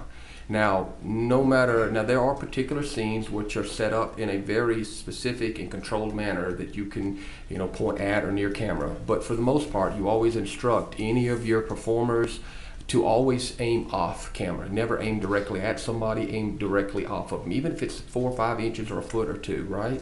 Now, I'm just speaking with an empty weapon that's already been cleared, not to mention a blank, where this is not even what we're talking about now. When you just generally aim a weapon, cheat it to the side a little bit. But in this particular case, we're firing the blank. You would want to have 4 feet off camera angle that he should be shooting to the side, and keep in mind no camera crew behind there as well. That entire right hand side or right camera of where he's shooting should be completely clear of any personnel, and he should be shooting at least 4 feet off to the right of that camera, and he should be at least 21 feet away. Okay.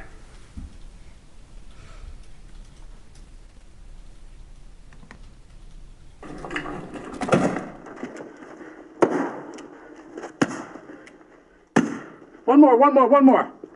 I forgot the recoil stuff. No, right away. Let's reload. Here we go.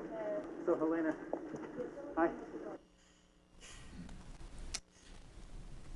How many movie sets do you think you've worked on in your career? 100. That conduct that we're seeing on the part of Mr. Baldwin, is that typical conduct from an actor on a movie set? No. Why not? Well, number one, he's basically instructing the armor how to do their job at that point, telling them that we should have had the gun a second reload, hurry up, give it to me fast. This is that moment. This is that moment I spoke about earlier. This is that moment that you need to stop and say, no, I'm not going to hurry up, I'm going to slow down. And we don't need to be, passing off weapons this fast or loading guns this fast. This is creating an unsafe and nerve-wracking situation, to describe it in more layman's terms. Always on any kind of live training exercise, military training or whatnot, you don't want to put people in a nervous position. That creates, now you can stress, it's a level of stress that's necessary in realism training for military and law enforcement. This is not that. This should be separate and apart from that, and even when that's being done under those circumstances, it's done in a controlled manner. But rushing with firearms and telling someone to rush with firearms is not normal nor accepted. Okay. And for the purposes of a couple follow-up questions, I want you to assume that that gentleman there in the black with blonde hair is the first assistant director.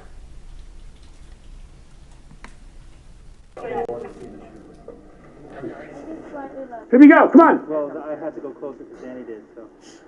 You want Okay, copy. We should add 2 guns, and both were reloading. No. Okay. Did you see him just walk away? I did. What's your opinion on that? I don't really know what he was doing in that particular moment. I saw Miss Gutierrez attempting to reload that weapon as fast as she could, of course assuming it's blanks, and we're using the same weapon. She was doing it. It looked like the prop master may have been holding lever action over her shoulder. Not really sure what Mr. Halls was doing. Okay. Is Mr. Halls the person who's responsible for doing the weapons check with Ms. Gutierrez? He would be if you were doing it in that particular scene, just reloading blanks to it. It would be a quick, check with the armorer and with the actors. They're loading it to ensure their blanks being loaded. But many times in a situation like that where you're being rushed to that extent, that's when safety starts falling by the wayside. And could you see, and I can replay the last few seconds of it, where Ms. Gutierrez was getting her dummy rounds? You could replay it. I didn't. Let's see. Let me back up a little more. I forgot the recoil stuff. No, right away. Let's reload. Here we go. So, Helena, hi. Here we go, come on. Well, I had to go closer because Danny did, so. You want? We should have had two guns and both were reloading. Yeah. Okay, can you see in the video where she's getting her rounds from? It looks like she was getting the blank rounds, assuming they're about to fire again, from her fanny pack. And would that be advisable? I prefer to operate out of a secured box for my blanks that have been pre-checked prior to. Again, that may be her protocol, operating off. But in my experience, having multiple things in one area together that are not sequestered apart from one another just leans for potential trouble downstream. Okay. I'm going to go back to State's Exhibit 159. So 159 is the other camera angle of 160, where we can see 160 is where we can see the cameraman on the side. Let's do 159 again now that it has a little more context. Set, ready, and action.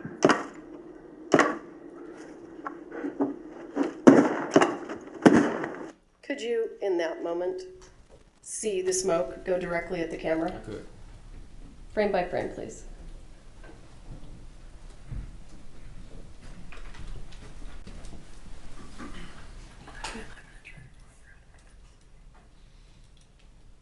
Oh, that might be more than I can do. Okay.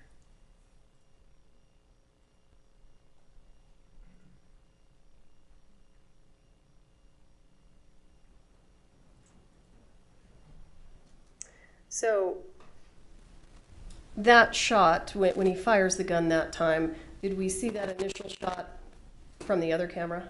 It appears it may be the first one or the second one. I think the second one was the more concerning. Okay. Not sure where that started from.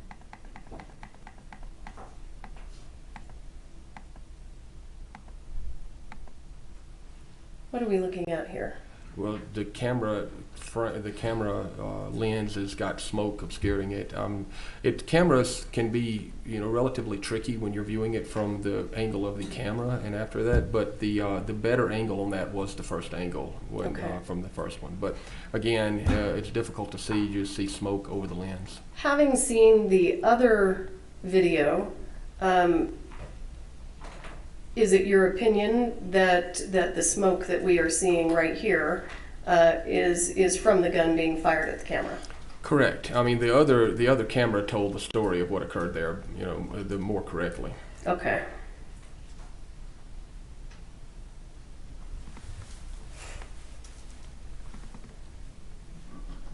Big mark. All right, State's Exhibit 161.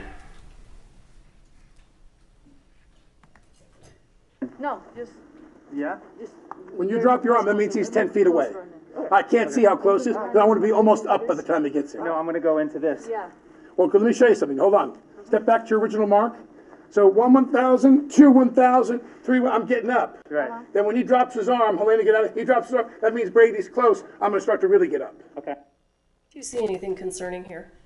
He's doing what we saw previously in one of the other videos with the stunt performer. He's using the weapon as a pointing stick, as if it's his finger. And you've seen this video before. I have.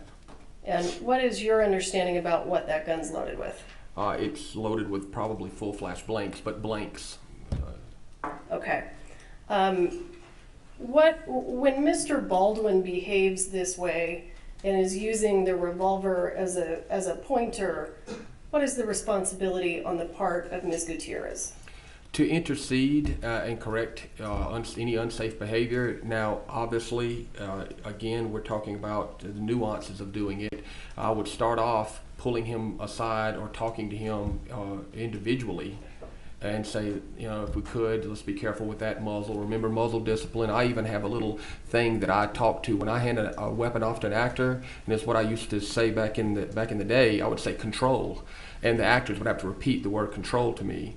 And by repetitively doing that, it becomes a mental training technique to teach them that they are now fully in control of that weapon, and their actions while they have it is on them. They are part of that other side of that coin we talked about. If moving past that, I was not getting any result on that, I would have to intercede in this on-camera moment or in rehearsal moment. And then from there, it just depends on whether or not they want to be safe on scene or they want to find somebody else. Okay. All right, we will go ahead and play from 23 seconds. Here we go, let's try it. Everyone Rolling, just rolling. need to be right here, like in the path of the gun. Could you please move? Did you hear that? I did. Tell us what's going on there. It sounded like Miss Gutierrez attempting to correct the fact that she knew that Mr. Baldwin was pointing that weapon in an unsafe manner, and she was attempting to move the crew out of the path of where he was pointing it, knowing that it was loaded with blanks. Is there a problem with attempting to move the crew? That's one of the two things that should be occurring. You identify the problem that created the fact that the crew was in an unsafe position, and then you clear out the crew. And she was attempting to, I would assume, not correct Mr. Baldwin, but try to make the crew in a more safe position. Okay. Is that a quarter load? It's a quarter, yeah. Did you hear that? Check quarter loads, is that what she said? And do you know whether or not it was actually a quarter load? I do not know. Okay. In terms of the timing of Ms. Gutierrez telling, and why don't you give the ladies and gentlemen of the jury an idea of how many people are behind this camera? So in a particular scene like this, assume they're shooting it with one camera, camera A, okay? Then you're gonna have your sound, you're gonna have your sound mixer, you're gonna have your camera, your DP, director of photography, you're gonna have your first AC, generally a focus puller, first assistant camera, you'll have a second assistant camera. More than likely wardrobe is gonna be on set as well, hair and makeup as well. You could have even PAs on set standing there. So you're looking at anywhere in a scene like this between, 6 and 11 people out there. Is it Props, advisable? I'm sorry, props, of course. I left props out. Okay. Is it advisable for Ms. Gutierrez to wait until the last minute to tell the crew to get out of the way? No, the direction of firing should have been established prior to the scene. Which way is Mr. Baldwin going to point that weapon? Which way is Mr. Baldwin going to discharge that weapon? Where he's going to walk and in what angle is he going to walk? His starting point, his ending point. And you take all of those things into consideration along with the type of load he's firing, and then you move your crew out appropriately. Okay. Second, if I'm going to shoot right, you want to go on the other side of the camera? I don't want to shoot toward you. Okay, right here. Okay, I'm going to shoot close to you. Here we go. Set. Here we go. Ready. And action.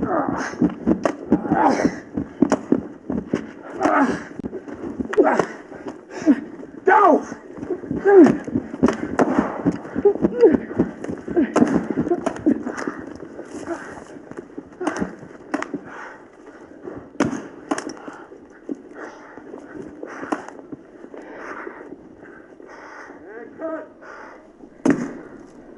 Motherfucker. So, can you give us an idea? Is it important when you're on a movie set and you hear the word cut, is it important that the actors not continue to fire the guns? Yes. And then when you say cut, everything stops, and it's not just from a creative standpoint, it's also from a safety standpoint. Keep in mind, you're dealing with stunts, special effects, explosives, et cetera, et cetera. So when the word cut is said, everything should cease immediately. So in this instance where Mr. Baldwin was firing the gun after the word cut, is there anything that you would have done? I would file that under the category of going, as the old saying goes, off script. He went off script there and fired for whatever reason that I guess he felt he needed to, but I would have probably said something to him about that as well. Afterwards? Afterwards. Okay. I would have asked him why he did it, and I would have probably phrased it in a way that it was like, is something wrong with the firearm? Did you have it cocked? Was your finger still on the trigger? Why did that extra round go off at the end? Yeah. Now, obviously, Ms. Gutierrez is not as experienced as you are.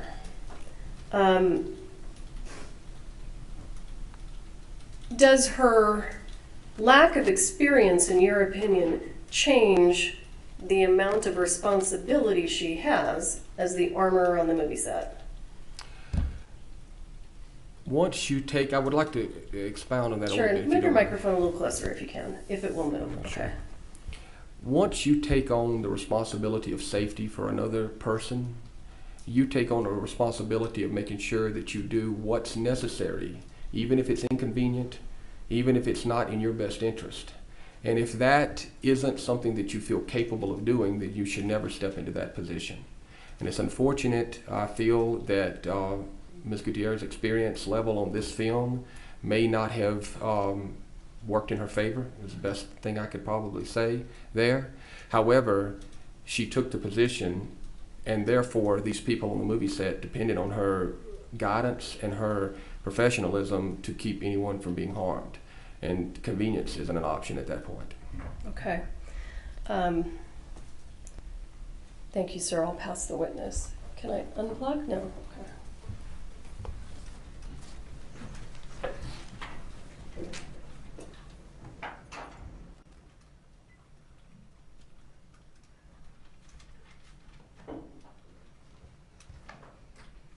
Cross-exam.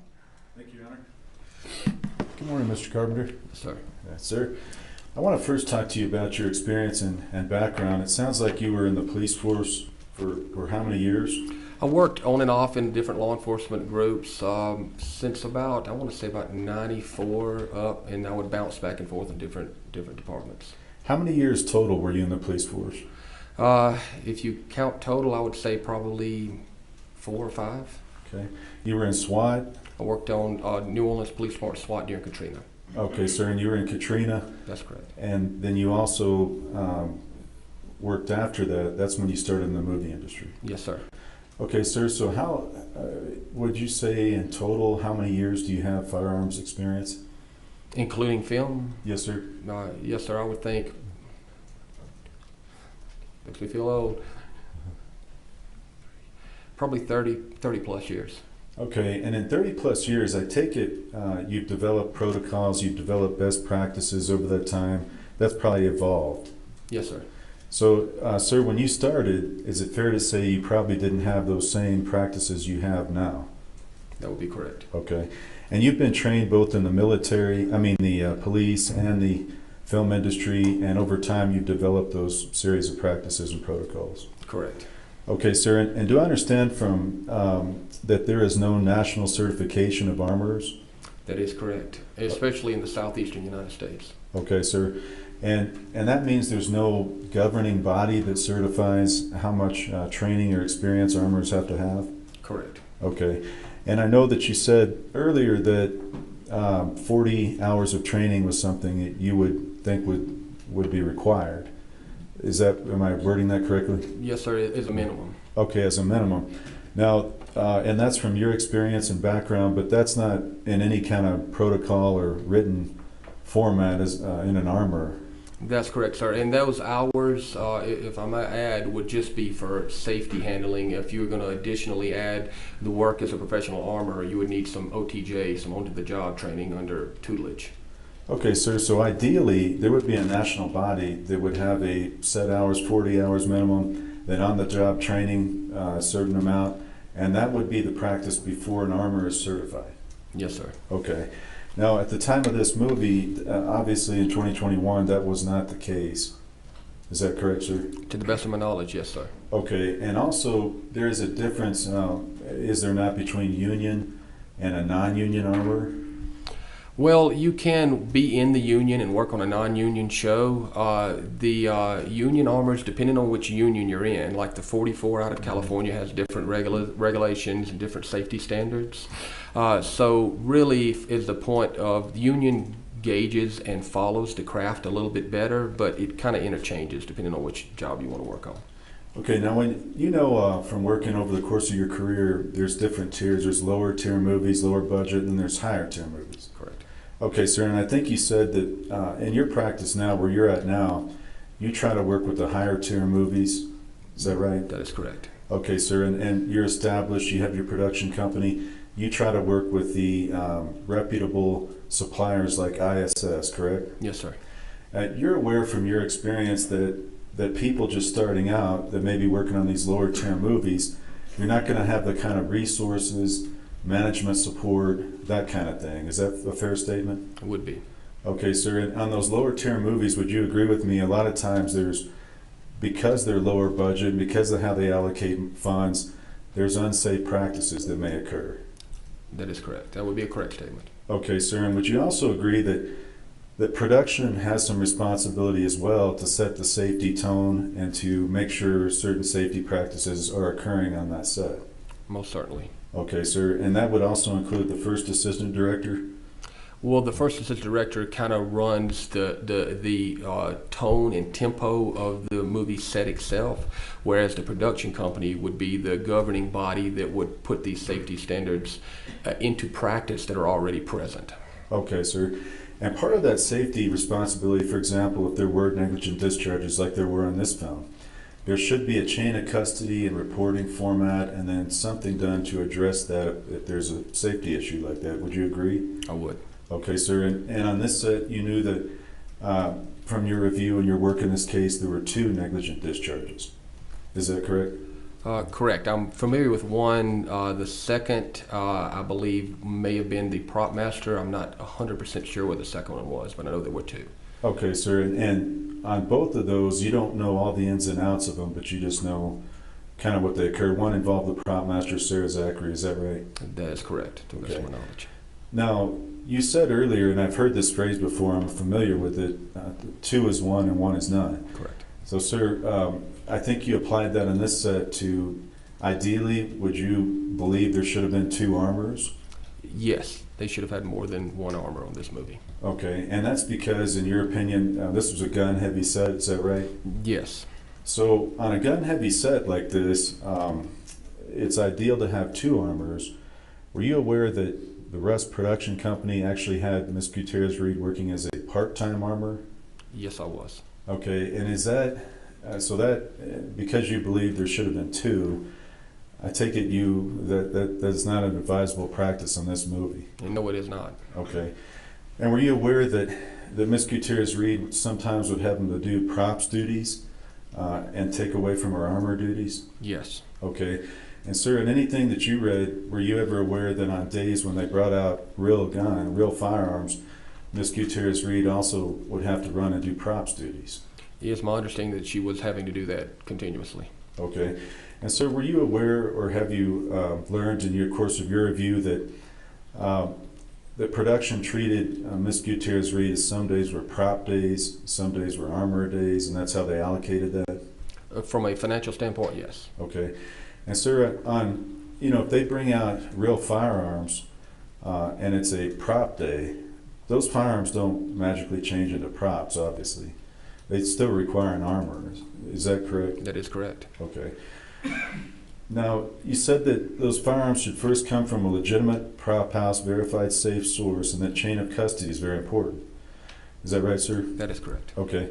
And chain of custody, because you were a police officer, is also important in evidentiary items. That's right. Okay. So with regard to a firearm, you want to maintain that chain of custody as the armorer and going to the actor and coming right back. Is that fair? That's fair to say, yes. Okay. Now, if on this set, if the first assistant director took possession of that, I think you've already said that should never happen. Is that right, sir? That's correct. Okay.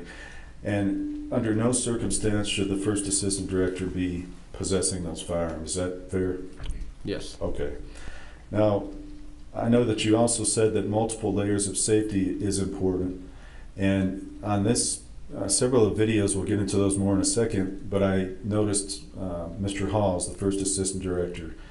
I don't know if you knew what he looked like, but Ms. Morrissey said to assume. Did you see that individual? I did. Okay. Now, in certain videos that we saw, if Ms. Gutierrez Reed is not present, do you understand under the safety bulletin that then that falls to the first assistant director for responsibility for safety? The safety aspect, yes, but the gun handling, no. Okay. So under that scenario, if Ms. Gutierrez Reed, for example, has been sent off to do props duties, would it be incumbent on the first assistant director to call her back? Somebody call her back to come back and deal with the gun handling? Yes. Okay. So if there's a circumstance where that happens, you would expect as a professional armor with your years of experience, somebody to call her back and say, come back, we need you on this gun scene. Right. If there was a firearm needed to be delivered to or used in a scene, then yes, they should have called her back. She should have been present. Okay, sir. And with regard to the union that we talked about briefly, in the early stages, do you know people have to get certain hours to become a part of the union? That's correct. Okay. And while you're doing that, sometimes people have to take jobs in these lower tier movies? That is true. Okay.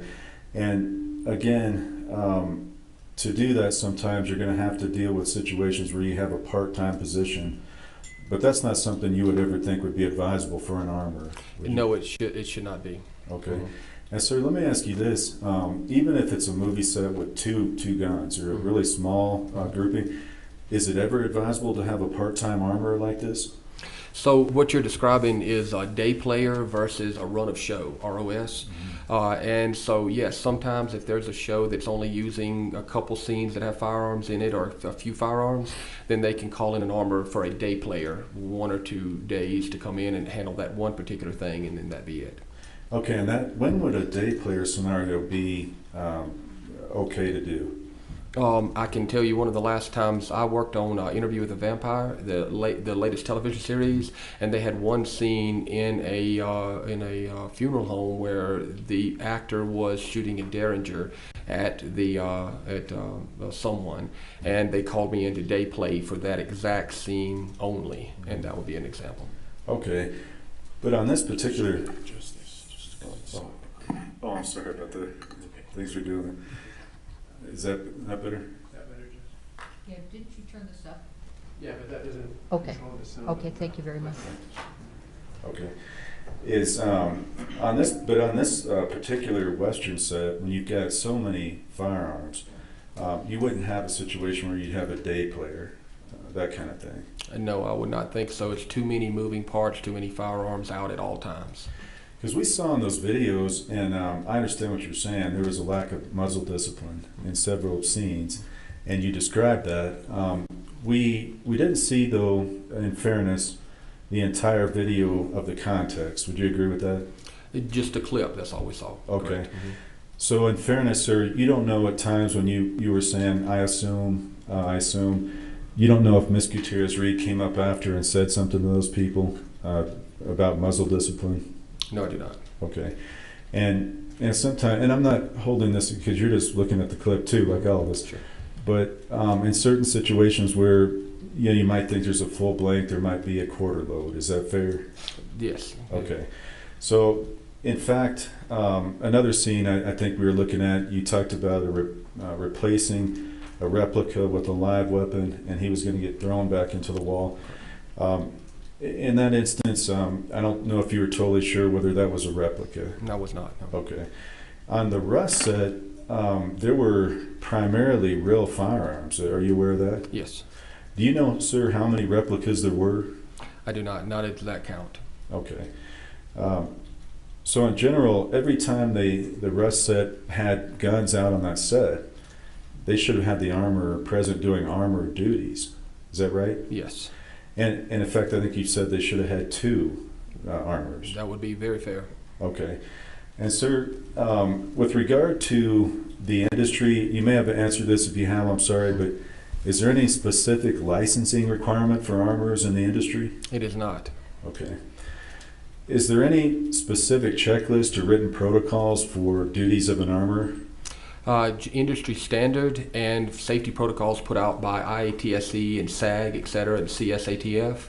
But aside from those guidelines put out, that is pretty much industry standard, there's no hard and fast rules other than just what's expected on set.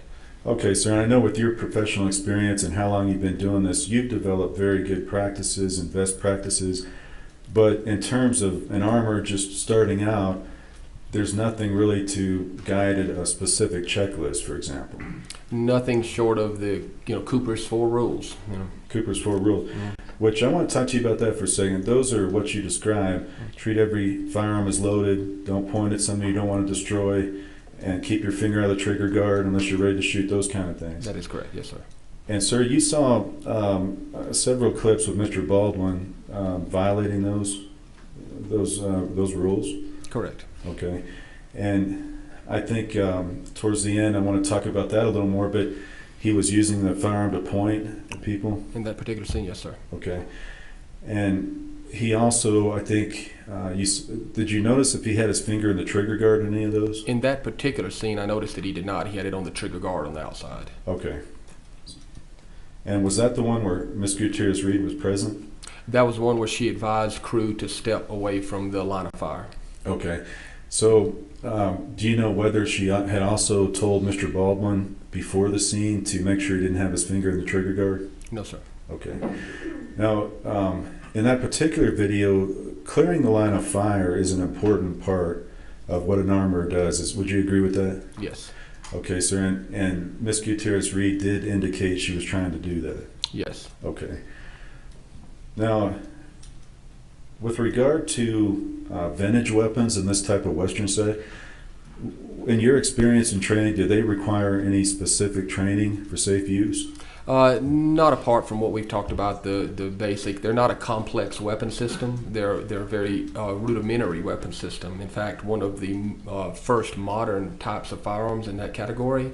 So aside from just safe weapons handling, they don't require any specificity in that. Okay, sir. Now, I know that you testified earlier that you're a big proponent on training. Very. Sounds like, okay. Now, were you aware on this Rust set that production had a one-day training with all the actors in production? Yes, I'd heard that. Okay, sir.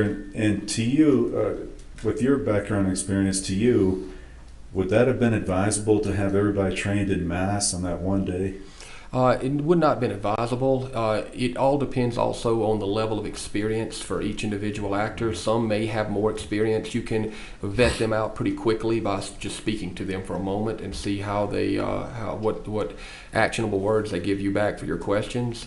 Having said that, you make your decision on who needs more training or less training based off of that. But having a one-day mass training is not the best way of doing it. Okay, sir. And with regard to the stuntmen, were you ever aware in your review of this case that they were not participants at that training? I did not know if they were or not, no. Okay.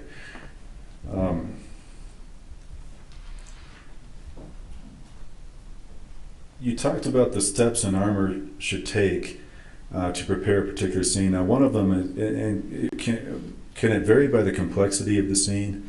It would very much, well, the basic fundamental safety things Yes. of checking the firearm, doing an audit on the firearm weapons that you're going to use, the ammunition you're going to use, that remains a standard. Now, you're exactly right in the fact that if you're using a M249 or something that's a complex belt-fed weapon system, crew-served weapon system, then you would need to have more training, more time spent with it, and complex. In this particular case, we're dealing with more vintage, as you said, rudimentary weapon. Yes, so yes, sir. to answer your question directly, yes, the more complex, the more time needed. Okay. And sir, did you know on the day, October 21st, that production was about 2 hours behind schedule that morning? I was aware that they were behind. I didn't know exact time. Yeah. Okay.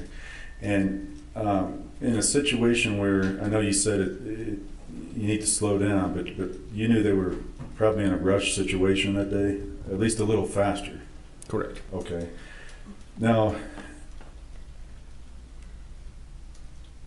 is it advisable in those instances to have a safety briefing before a scene with firearms every time? Yes, each day you should have a safety briefing if firearms going to be used, and camera can rush all they want to, or props can rush all they want to, but those three areas of the set that are dangerous, they need to always take their time. Okay.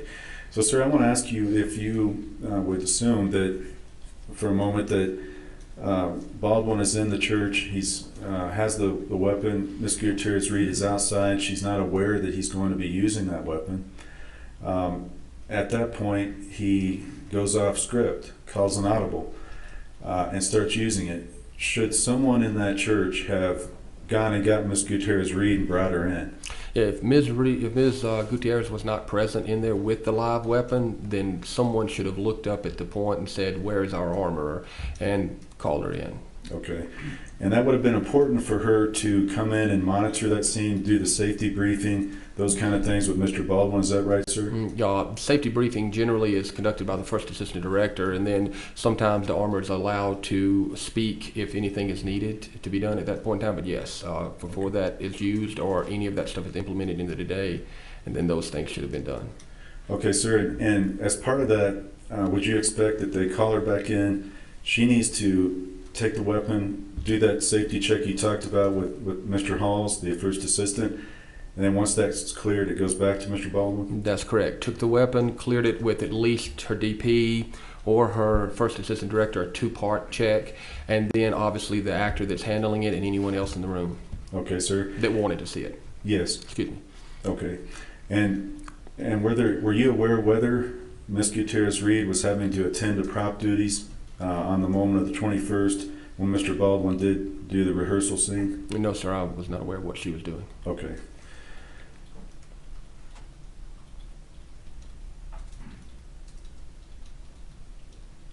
Some of those videos that we watched just now, did you notice that Mr. Baldwin was essentially ordering people around? Yes. And I think we saw one of them where he said something like, "Go, go, go, reload, reload," something like that? Right. Okay. I think he said that here we see Mr. Baldwin ordering not only the armorer, but looks like the camera crew. Right. Okay. Now, in that instance, when she's being ordered, I think you mentioned that you would step in and say, take them aside gently and say, we're going to have to slow down. This is a safety issue. Right. Okay. Now, with regard to an A-list actor like Mr. Baldwin, would you agree that it would be difficult for a young armorer trying to get in her second or third production? She's not had 100 productions. Would that be a difficult situation? It would be a difficult situation. Okay. And with that much speed and that much happening and being rushed, and it's Alec Baldwin, is that something that it didn't look like anybody was doing anything? Right. And including, I think we saw Mr. Halls in a few of those. It didn't look like he said anything either, did he? It didn't appear to. Okay.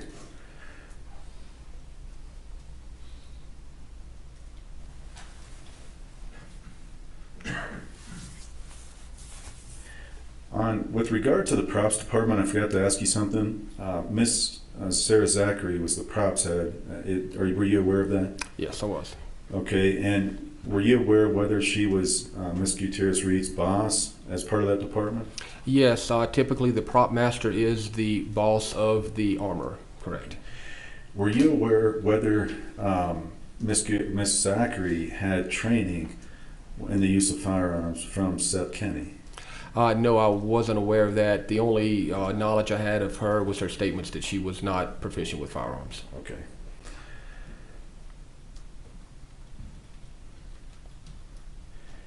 I think you mentioned in your direct testimony, if she was trained or proficient, then there's a certain instance where she can handle weapons as well. Correct. Okay. You talked a little bit about gun safes and properly maintaining weapons. Were you aware whether production provided Miss Gutierrez and Miss Zachary a prop cart? I'm not aware of the prop cart. Okay. Did you know the quality of the safe that was provided to them? No, sir. Okay. And do you know, I know you said you had a Pelican box, but do you know whether they provided Miss Gutierrez Reed anything like that? I do not. Okay. Some of those scenes in the videos we saw, there's blank fire by Mr. Baldwin, and the cameras are right there. We just went through that. Did you see any of those plexiglass shields? Well, flat on the front of it. I did not. I think maybe there was one on the front of ACAM but I'm not aware of it for 100%. But it may have been one on there. Thinking back now. And can you tell the jury what those plexiglass shields are used for? So the plexiglass shields are used to, you would hope that they were there to protect the operators, but they're really there to protect the cameras. So the cameras are very expensive, and they don't want them damaged in the middle of any kind of gunfire or anything of that nature. Generally small shields that go over the lens of the camera to avoid any kind of damage. Okay, sir, and as part of that, would you agree that in Hollywood there's certain tricks they try to use to make sure, even though it looks like it's pointed at the camera, so it's actually pointed camera right or left? That's correct. Okay. And in some of those videos, is it fair to say that, in fact, one, I think you mentioned Ms. Gutierrez Reed was holding a shotgun with the muzzle pointed upward. Right. Is it fair to say it's difficult from that angle to determine whether it was pointed directly at her or a ways from her? The angle of the firearm would be hard to determine, but the general handling would be pretty standard. Yes, sir. You would say that it should have been pointed differently. Correct. Yes, sir. Okay. A couple questions about the dummy rounds on set. I think you said you inspected them. Did you find a mixture of types of dummies? Yes, sir. Okay. And sir, you've done 100 films as an armorer. You've been around this business a long time. Was it your conclusion these were lower quality dummies, for lack of a better word? That would be correct. Okay. And some of them, is it true that some of them rattled, some of them did not? As far as the rattling, I'm not sure if all of them rattled or did not. I know that some of them had holes drilled in the base of them. They were just a mixed assortment. And sir, did you also know there was a round called a Denex round? Are you familiar with those? I'm familiar with the company Denex. I believe it's a Spanish company. They make a lot of replicas and whatnot. They do make fake, I wouldn't call them a dummy, I would call them a fake bullet.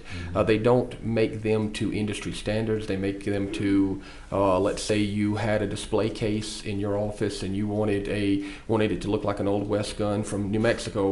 You'd have the weapon in there, which was a replica that looked very authentic, but it wasn't a live gun, and then you'd have some of those Denex rounds in there to look like you had the live rounds in there. They would be for display only. For display only. Yes. Now, would you think it, with a part-time armorer, various types of mixture of dummy rounds, including rounds that rattle and rounds that don't, is that a safe situation when somebody's trying to manage that? No. And are you aware that production was the one that sourced the ammunition? No. Purchased the ammunition. I'm not aware of who actually purchased it. No. Okay. In general, in your experience on movie sets, when ammunition needs to be purchased, is that through the props department, production, or who does that? Generally, the props department via the armorer, and whoever the armorer is gives their recommendation of where they would like to get this from, and then they submit the invoice to production to be reimbursed. On a lower production, it would be fair to say that the production may pay directly to the source of the ammunition, but most importantly, it's through the chain of the armorer or the prop master if they're a certified person on the books of this, ATF books of this person, to receive it through that process. Okay, sir. Now, these dummy rounds cost some money. They're not super expensive, but, there's various types, correct? Yeah, that's correct. Very okay.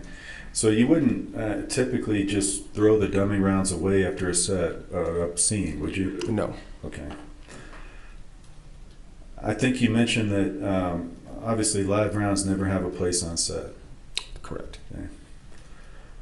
So as part of the safety bulletins, you mentioned Mr. Baldwin had a replica Denex 45 and also the real 45 Colt. Is that true? To the best of my knowledge, yes. Okay. Under the safety bulletins, isn't it advisable to use rubber weapons whenever possible? Yes, absolutely.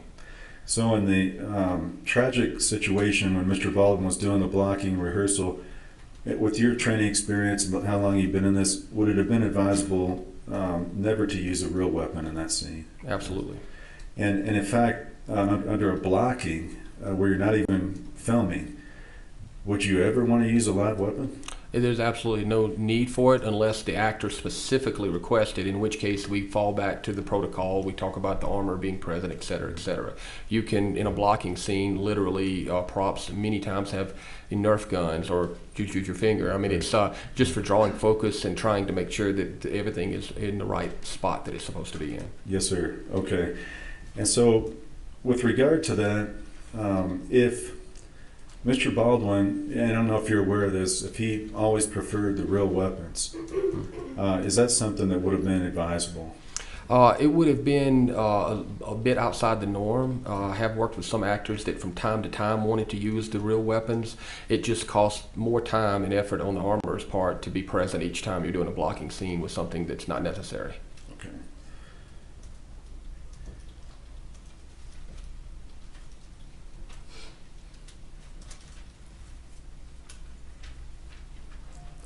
Just a moment, sir. I'm just reviewing a few.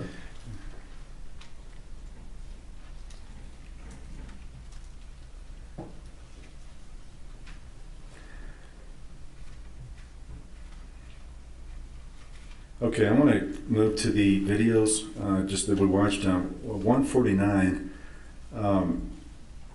Again, we're not certain if Miss Gutierrez-Reed was present or not in that particular video. Is that the one where the camera panned 90 degrees, or was that just? And I'm sorry, sir. That was the first one we watched.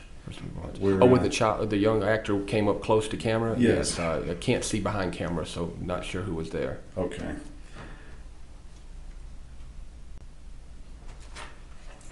Now I know that you mentioned that with regard to the next video we played, that we know now that there were live rounds on set. That's right. So Mr. Baldwin needed to treat the real weapon as if it was loaded. That's correct. Okay. Now in the review of this case, you're not certain when those live rounds appeared on set. What day, is that right? No. Okay. Or how they got on set? No. Okay. But in any event, Mr. Baldwin at that moment should have still treated that weapon as if it was loaded, going back to the other rules. Correct.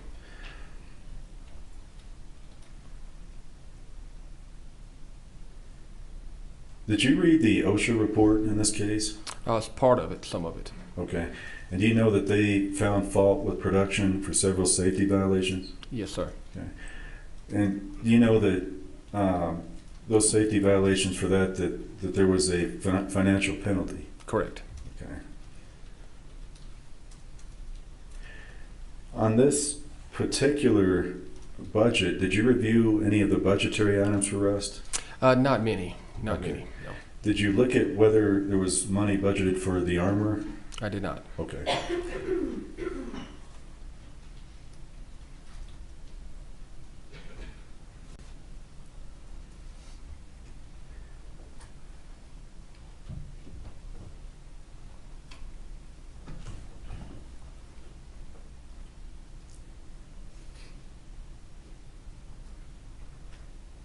And one more on video 158. I know that there were some assumptions made about various things, but is it fair to say Ms. Gutierrez-Reed may have instructed, if we can't see it on the video, she may have made those instructions? Remind me which one 158 was, please, sir? That one, sir, and I'm getting a little confused, but Baldwin's yelling, one more, here we go, come on. Gotcha. Okay. And on that one, we don't know exactly what Ms. Gutierrez-Reed may have done? No. Okay.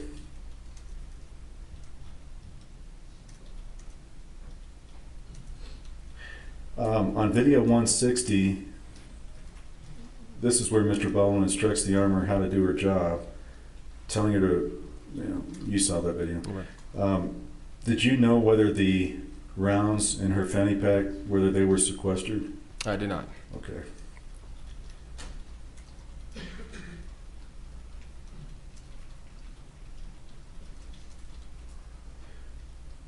Who, in terms of a blocking of a scene, directs that? Is that the director?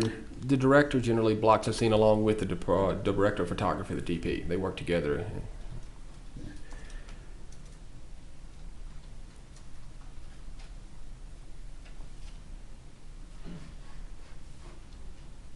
Last portion you talked about, you said that Baldwin went off script, and that was the video where they yelled cut, and then Mr. Baldwin cussed, and he fired, correct?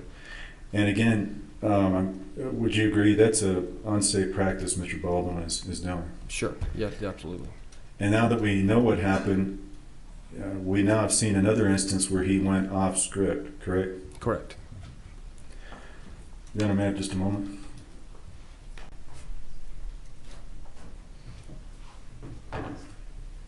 You don't have no further questions, thank you. All right, thank you. Redirect.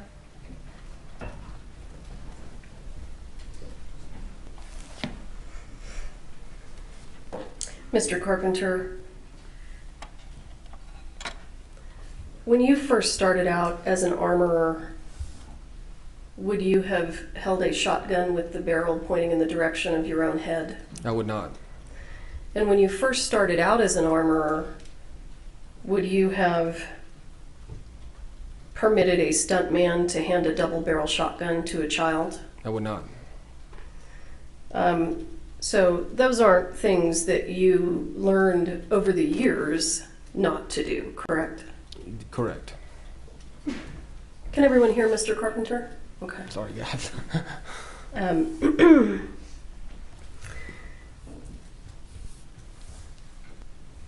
The dangerous handling of the shotgun in the videos by the stuntman, was it ongoing? It was. And did you ever see Ms. Gutierrez intervene? Not in the videos that I've watched, no. Did you ever hear her voice call out to the stuntman telling him not to do that? I did not.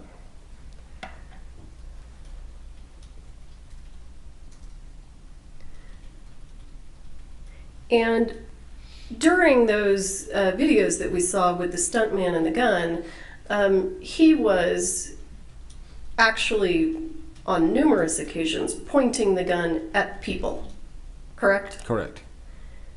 And he was doing that when cameras were not rolling. That is correct. Is it the armorer's job to make that stop? It is. Regardless of whether this is their first movie or their 100th movie? Correct. The safety protocols are in place to mitigate accidents, and they're there for a reason. That you have to follow the standard of safety, i.e. checking firearms, checking rounds, checking dummies, and maintaining, again, I know I've said this more than a few times, maintaining the 4 safety rules in their entirety. And you indicated that a lot of the training that armorers receive is on-the-job training, right? That's correct. And in reviewing the discovery in this case, did you become aware of how Ms. Gutierrez received her training? Somewhat. Understood that it was a little bit of tutelage from her father, from Thale Reed, and that is about all that I knew. And let me stop you there.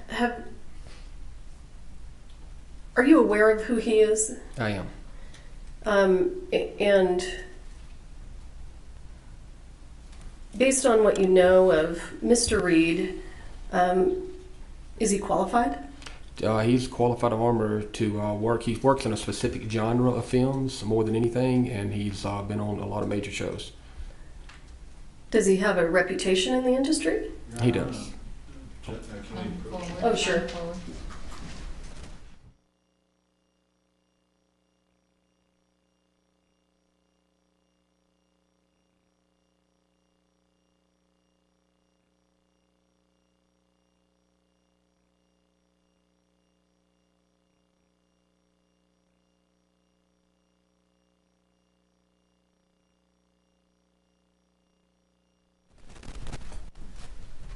Let me direct the question a little more.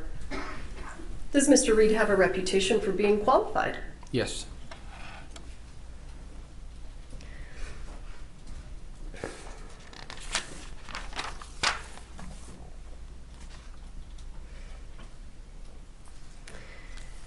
Based on everything that you know about this case, was it a low-quality dummy round that killed Ms. Hutchins? No.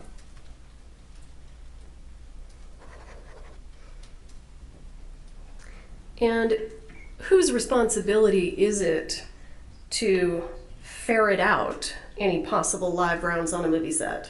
It's the armor's responsibility. And sir, I want to ask you, have you ever worked on a movie set where you discovered live rounds? I have. And how did you discover them? I came in initially as a day player, then left the show. Unfortunately, the prop master had a health issue. The show called me back in to do run of show for the rest of the show, so I'd been gone and did not know what they had, what the equipment was, et cetera, et cetera. So the first thing that you do is an audit of the entirety of their equipment. So I went to the safe, went through all of the safe, all the firearms, looked at everything, went through all of their dummy rounds that they had available, and I picked up, you've done this long enough, you can just pretty much know it by feel. I picked up a box of 12 gauge rounds that were used for set dressing, which is just decoration such as this handkerchief or that pair of glasses on a set in a scene where these bad guys were just loading their guns, getting ready to do something bad. And that had apparently been used in a scene prior to me being on the show. I picked up the box of shells and they were in a plastic container. I immediately felt the weight was wrong on them. And I took one out, looked at it, and it appeared to be live to me. I took it back to the workstation, dissected it, and it was a live round. At that point in time, regardless of the health issues that the prop master had, I immediately contacted him and said, what happened? And I said, we're shutting everything down. We're taking everything out of this truck, getting rid of everything on this set immediately. And he said, absolutely. Okay. And that's what we did. So you actually just stopped production? I stopped our part of it. Nobody was getting a firearm out on set, period. Okay. They can film the scene on the beach if they want to, but no one's getting a firearm at that point. And you found the live ammunition by just doing your inventory, correct? That is correct.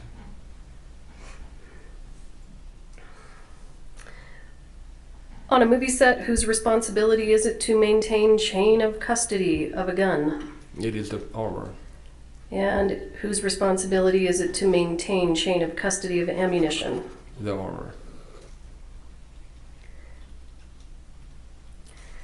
In your opinion, should Ms. Gutierrez have given the gun to Mr. Halls? No.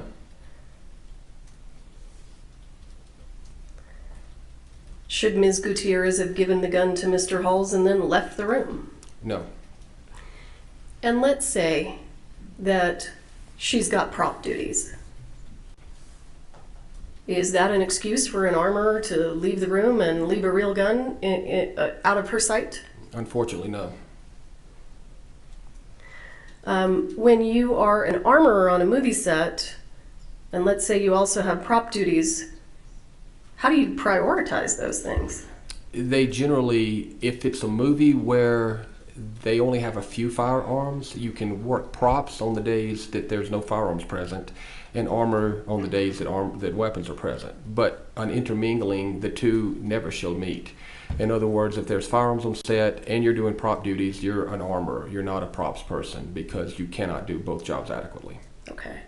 And are you aware that October 21st, 2021, she was actually, that was one of her armorer days?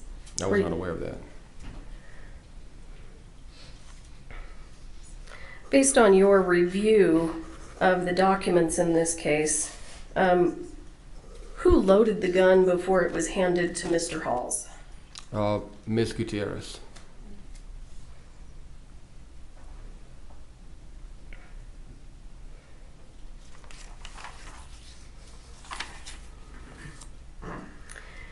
And on a movie set, whose responsibility is it to ensure that anyone handling a gun on set has received proper training? The armorer.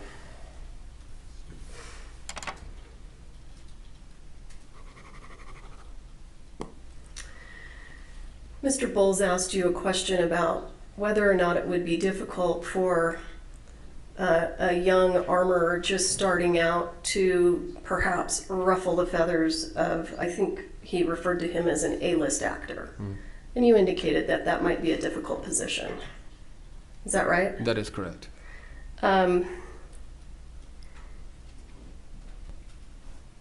Is the armorer required to do it anyway? If it becomes a safety issue, yes. In your opinion on the set of Rust, was it a safety issue? Yes, it was.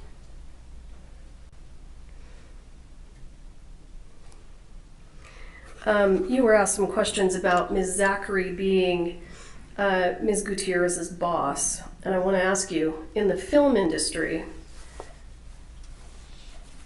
can the prop master tell the armorer what to do with regard to firearms?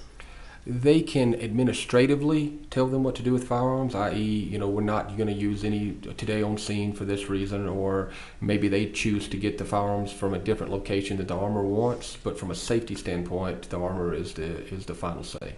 Okay.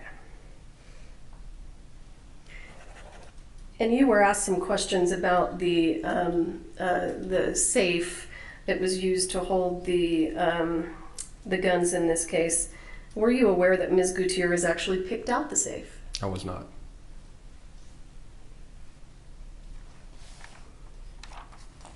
Excuse me. And you were asked some questions about Mr. Baldwin demanding that he have his real gun during the blocking.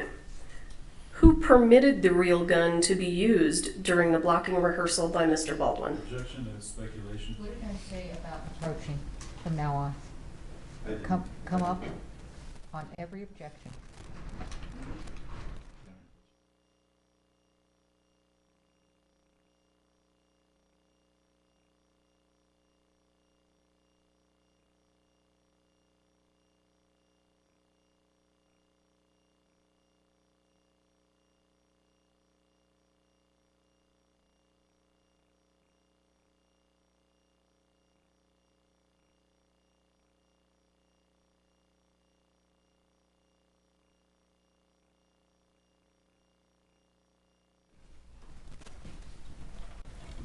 Do you recall the question?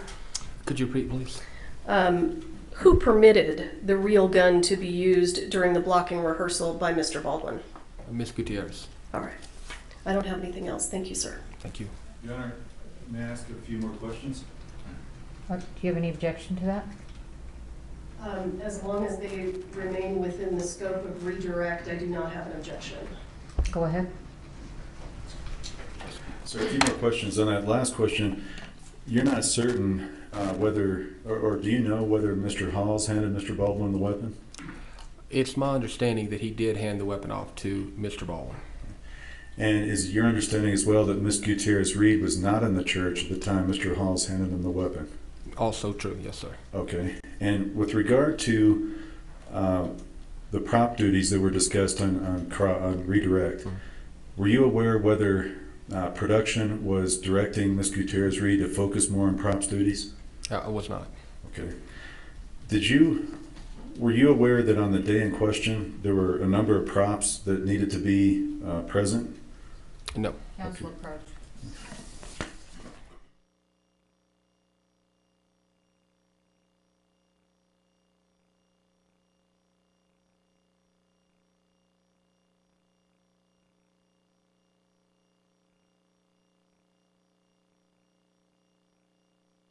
Thank you. Thank you, Honor. All right, counsel approach.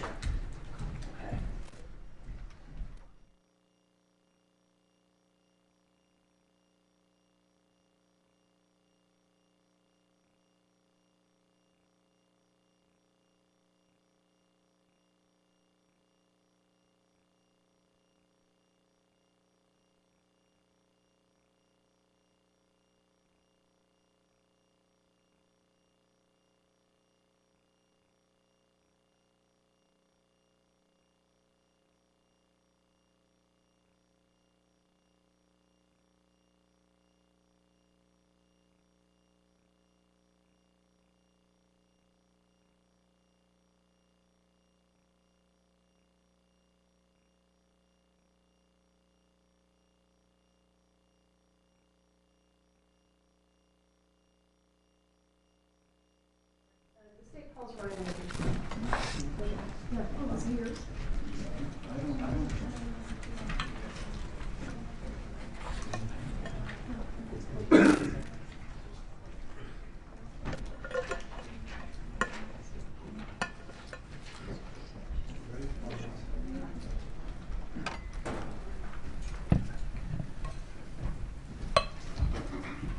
the judge, raise your hand. Do you swear affirm under penalty of law that the testimony you'll give in this case will be the truth, the whole truth, and nothing but the truth? Yes. All right, have a seat, talk into the microphone.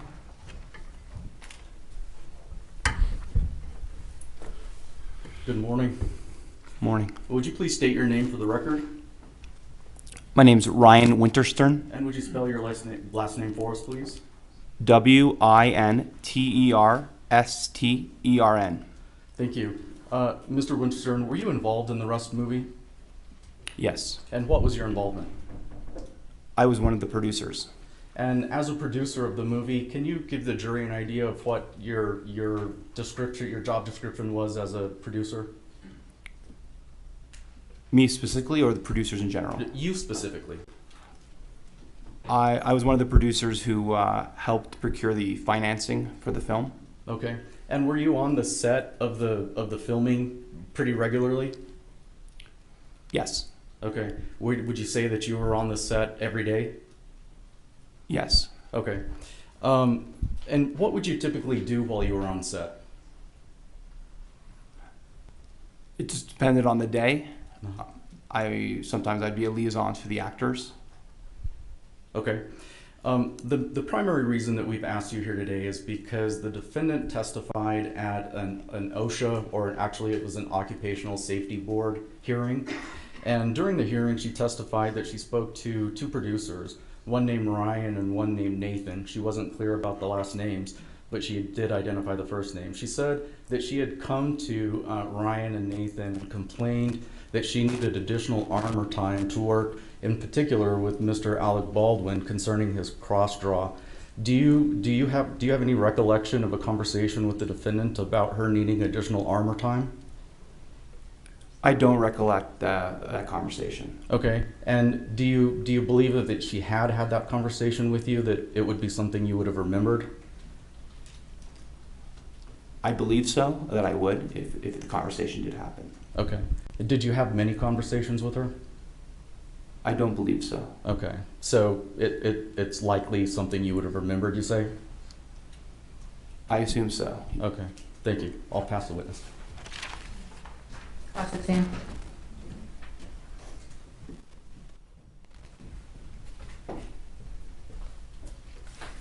Good morning, Mr. Winterstern. Good morning. I believe you said that your involvement pertained to financing, right? Yes. Okay. Is the financing of a film gathering investors to contribute money for the funding of a film? Is that what you mean by that? That could be part of it. Okay. Now, can anyone just invest in a film, or do you have to be an accredited investor with a high net worth? I believe anyone can invest in a film. Okay. Is it true that a film that's made here in New Mexico can have, it actually receive about 40% of its costs back as a transferable and sellable tax credit? I don't know the exact. There is a tax credit though. Okay, you don't know the specifics, but would you agree with me that there is a tax credit where you get costs back? Yes. And that tax credit is in fact transferable and saleable? I don't know specifically. I know that the at some point there is a credit that can be monetized. Okay, and that credit that's monetized, that would be there regardless of whether the film even makes money at the box office, right? I believe so. So would you agree with me then that Rust was essentially a tax shelter? I don't understand the question. Okay, do you know what a tax shelter is? I don't know the definition. What is your I just want to make sure we're talking about the same thing here. So, so do you know what a tax shelter is, basically? Objection. Asked and answered. What if I told counsel, because of the outburst yesterday, everything is approached, so come up.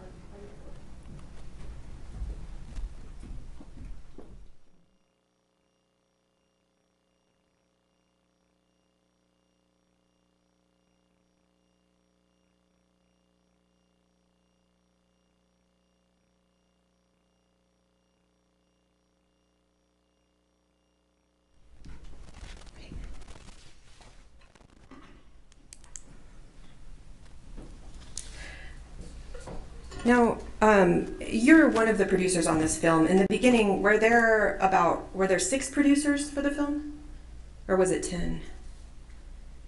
There were, I believe there were 6 people listed as producers.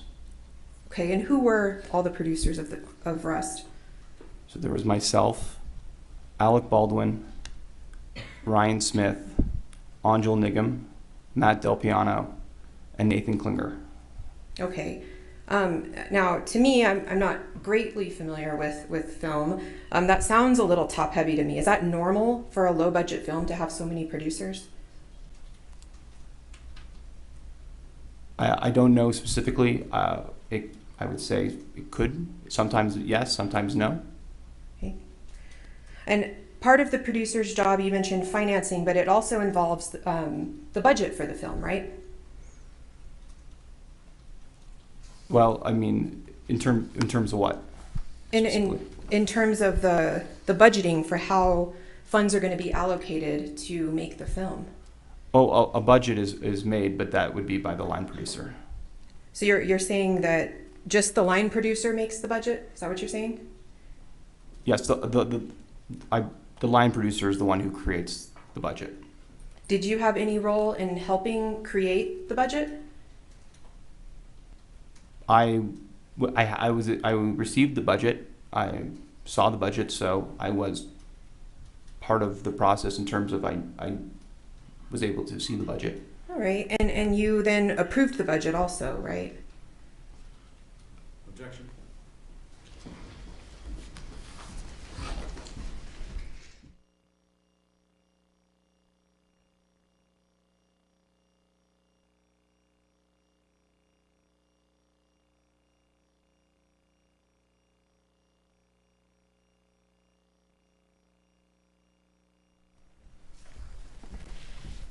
Mr. Winterstern, were you involved in approving the budget in this case? I would say that my role was to procure the financing to match the budget. I see, okay. And you became involved in this film, it was several months prior to the actual filming, right? Yes. How many months was it? I don't know for certain, but roughly I would say 3 to 6 months would be safe. So for 3 to 6 months before starting to film, you collaborated with the other producers to plan this film, right? Yes. And you planned who to hire? Can you be more specific? Sure. Who to hire in terms of the hierarchy? For instance, Gabrielle Pickle. Yes. Okay. And who to hire in terms of who is going to assist with props, armors? No, that would come more closer to production. Okay. Well, you were a producer, right? Oh, but I guess the question is, did you have any involvement in the process of hiring the armors? No, not that I can recall. But your planning did involve what resources to allocate, right? To the various departments for the film? No, not that I recall. Okay.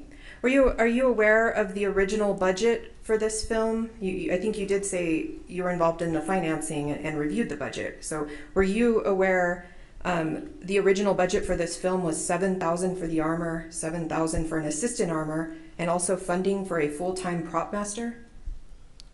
No, not that I recall.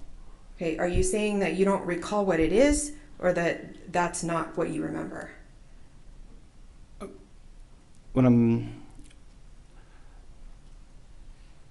I think what I'm saying is that the line producer creates the budget, and it's predicated on union obligations, and so they would create that predicated on what that would be. I don't really get involved in what they call the below the line aspect of it. Okay, so the below the line, you are above the line, right?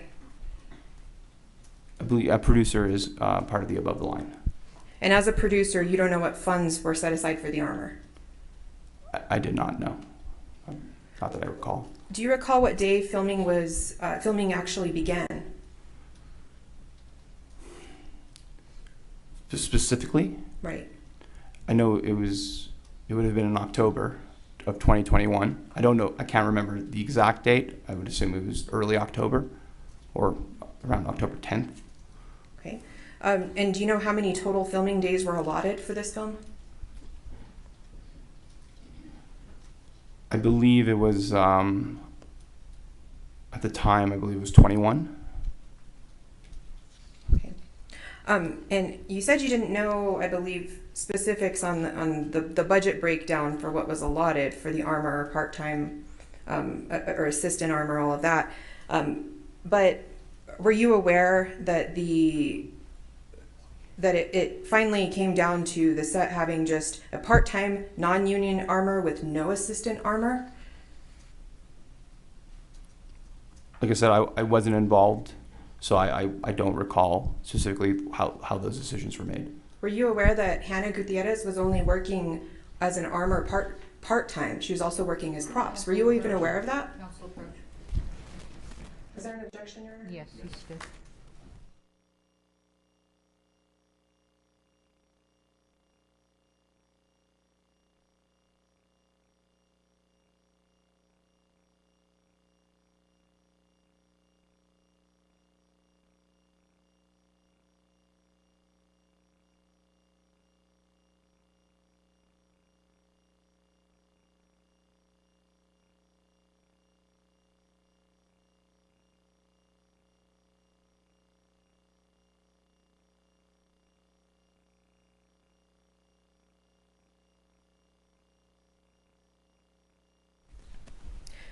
Are you aware of what was finally allocated in terms of the armor for arrest?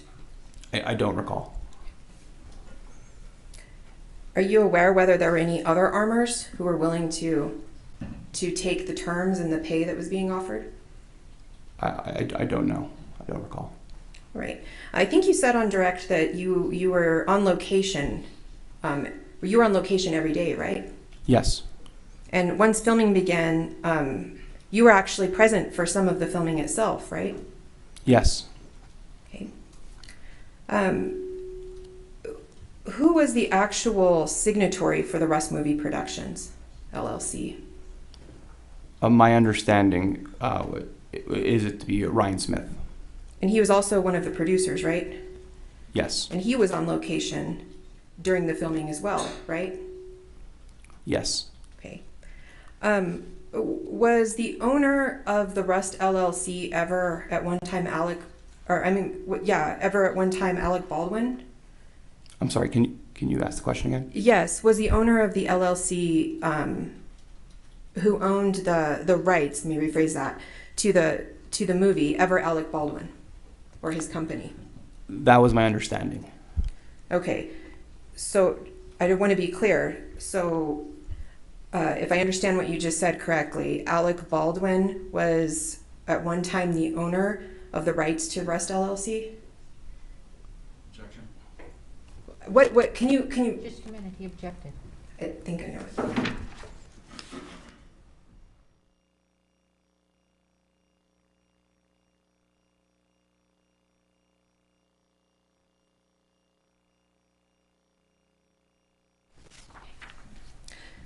So with respect to ownership of the movie rights, what was your understanding of Alec Baldwin's ownership? That he had at some point commissioned a script, or through his company, and that him or his company had controlled that script. Okay, and you said had controlled that script. Did Alec Baldwin, to your knowledge, ever sell the rights back to Rust?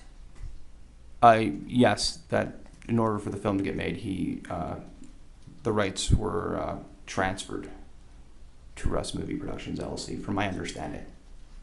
Okay. And was any part of your job as the producer to give direction to the stills photographer? I don't believe so. Okay. Were you were also there on location when the shooting occurred, right? I was at base camp. Right, and base camp is on location, right?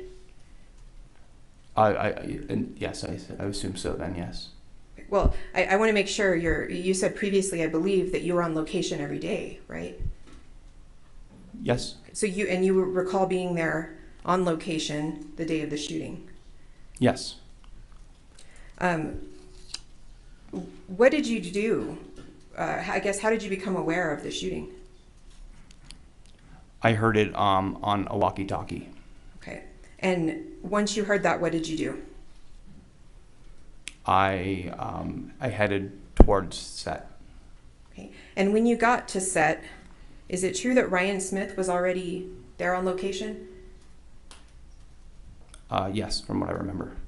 And there was actually an attorney representing the production company there on set too, right? That I do not know. Okay. You don't remember talking to an attorney on the day of the shooting? I do remember there was someone, but I don't know what their role was specifically. Okay. So sitting here today, are you saying you don't remember if there was an attorney on set the day of the shooting?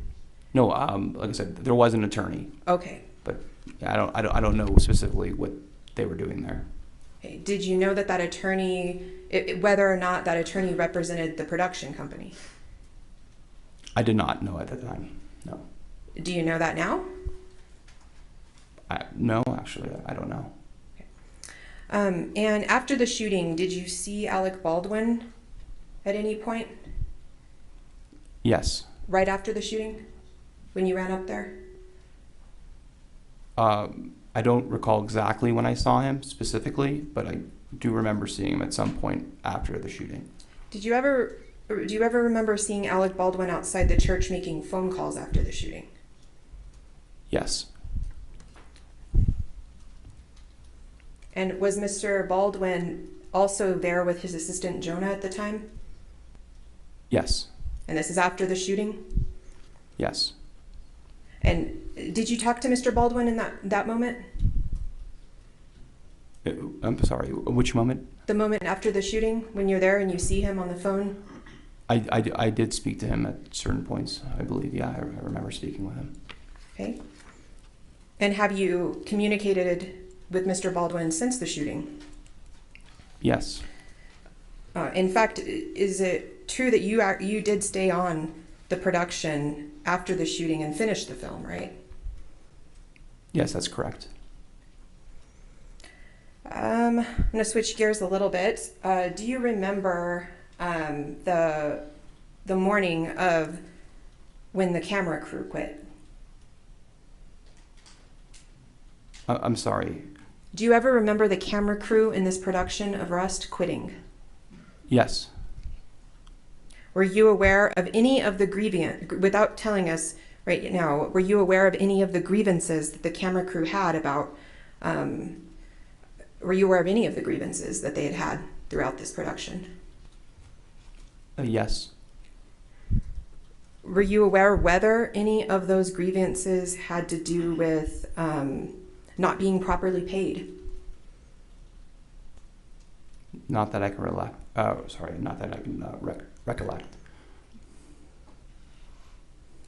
Were you aware if any of the grievances about regarding the camera crew quitting were about production ignoring requests about safety meetings? Not that I can recollect. Well, were you ever made aware of emails sent to emails sent by the camera crew stating reasons why they quit? Well, there's only, I can only recall one email. So you were aware of an email that camera crew sent stating reasons why they quit? Is that what you're saying? Yes. Okay. And you didn't take any steps to try to remedy the situation with the camera crew? My understanding that the people who were in charge were handling. So I just assumed that the people who needed to take care of however that needed to be handled were doing that job. Okay, and so you assumed that people were in charge were handling it. Who would that be? Gabrielle Pickle? Yeah, she'd be one of the people, yes. Would that be Dave Hall? To a certain extent, sure, yes. Okay. It wouldn't be Hannah Gutierrez, right? She wasn't in charge, was she? I think the context of that question matters. Okay. Let's talk about, were you ever made aware of accidental discharges when making this movie? I was aware of one. Okay. That I can remember. Did you, in fact, you said you were made aware of it. You actually heard it go off, didn't you? That's how I was aware. I was aware because I heard it. Okay.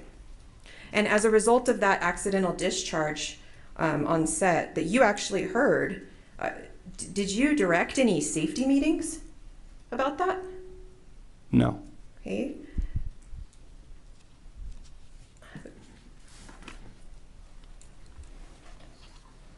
Do you believe that's not your responsibility to direct safety meetings? Or to tell your people that you need to do safety meetings? I heard this accidental discharge. My understanding is that the AD department is the safety officers. Okay, AD. Is that David Halls also? Dave Halls would be the AD, yes. Okay, but AD worked for production, right? Yes. And you're a producer, right? Yes. And Alec Baldwin was a producer, right? Yes. In fact, Alec Baldwin was not only the producer, he was also the star of the film, wasn't he? Yes. Would you agree with me that he would have significant influence over things that happened on that film? I would say as an actor, yes. And as a producer, right? Like I say, it depends on the context. Okay, and as an investor that benefits from those tax shelters? I'm confused. I'm confused by that question. Okay, I'll withdraw the question.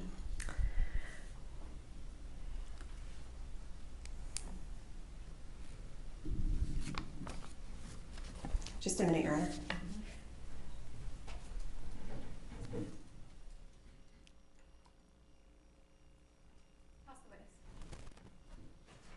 Redirect.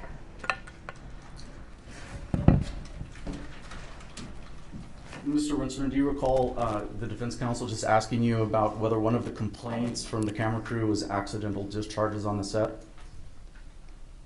I'm sorry, can you repeat the question? Sure. Do you recall the defense counsel who was just standing up here asking you questions about whether one of the camera crew's complaints was regarding accidental discharges on set? Your Honor, may you approach? Yes, come on up.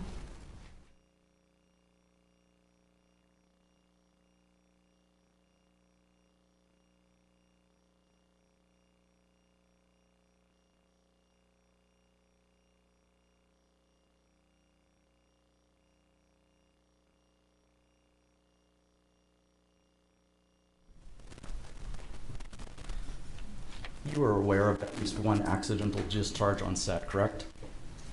Yes. And who would you expect to be in charge, the person responsible for ensuring that there are no accidental discharges on set? My assumption would be that it would be Overruled.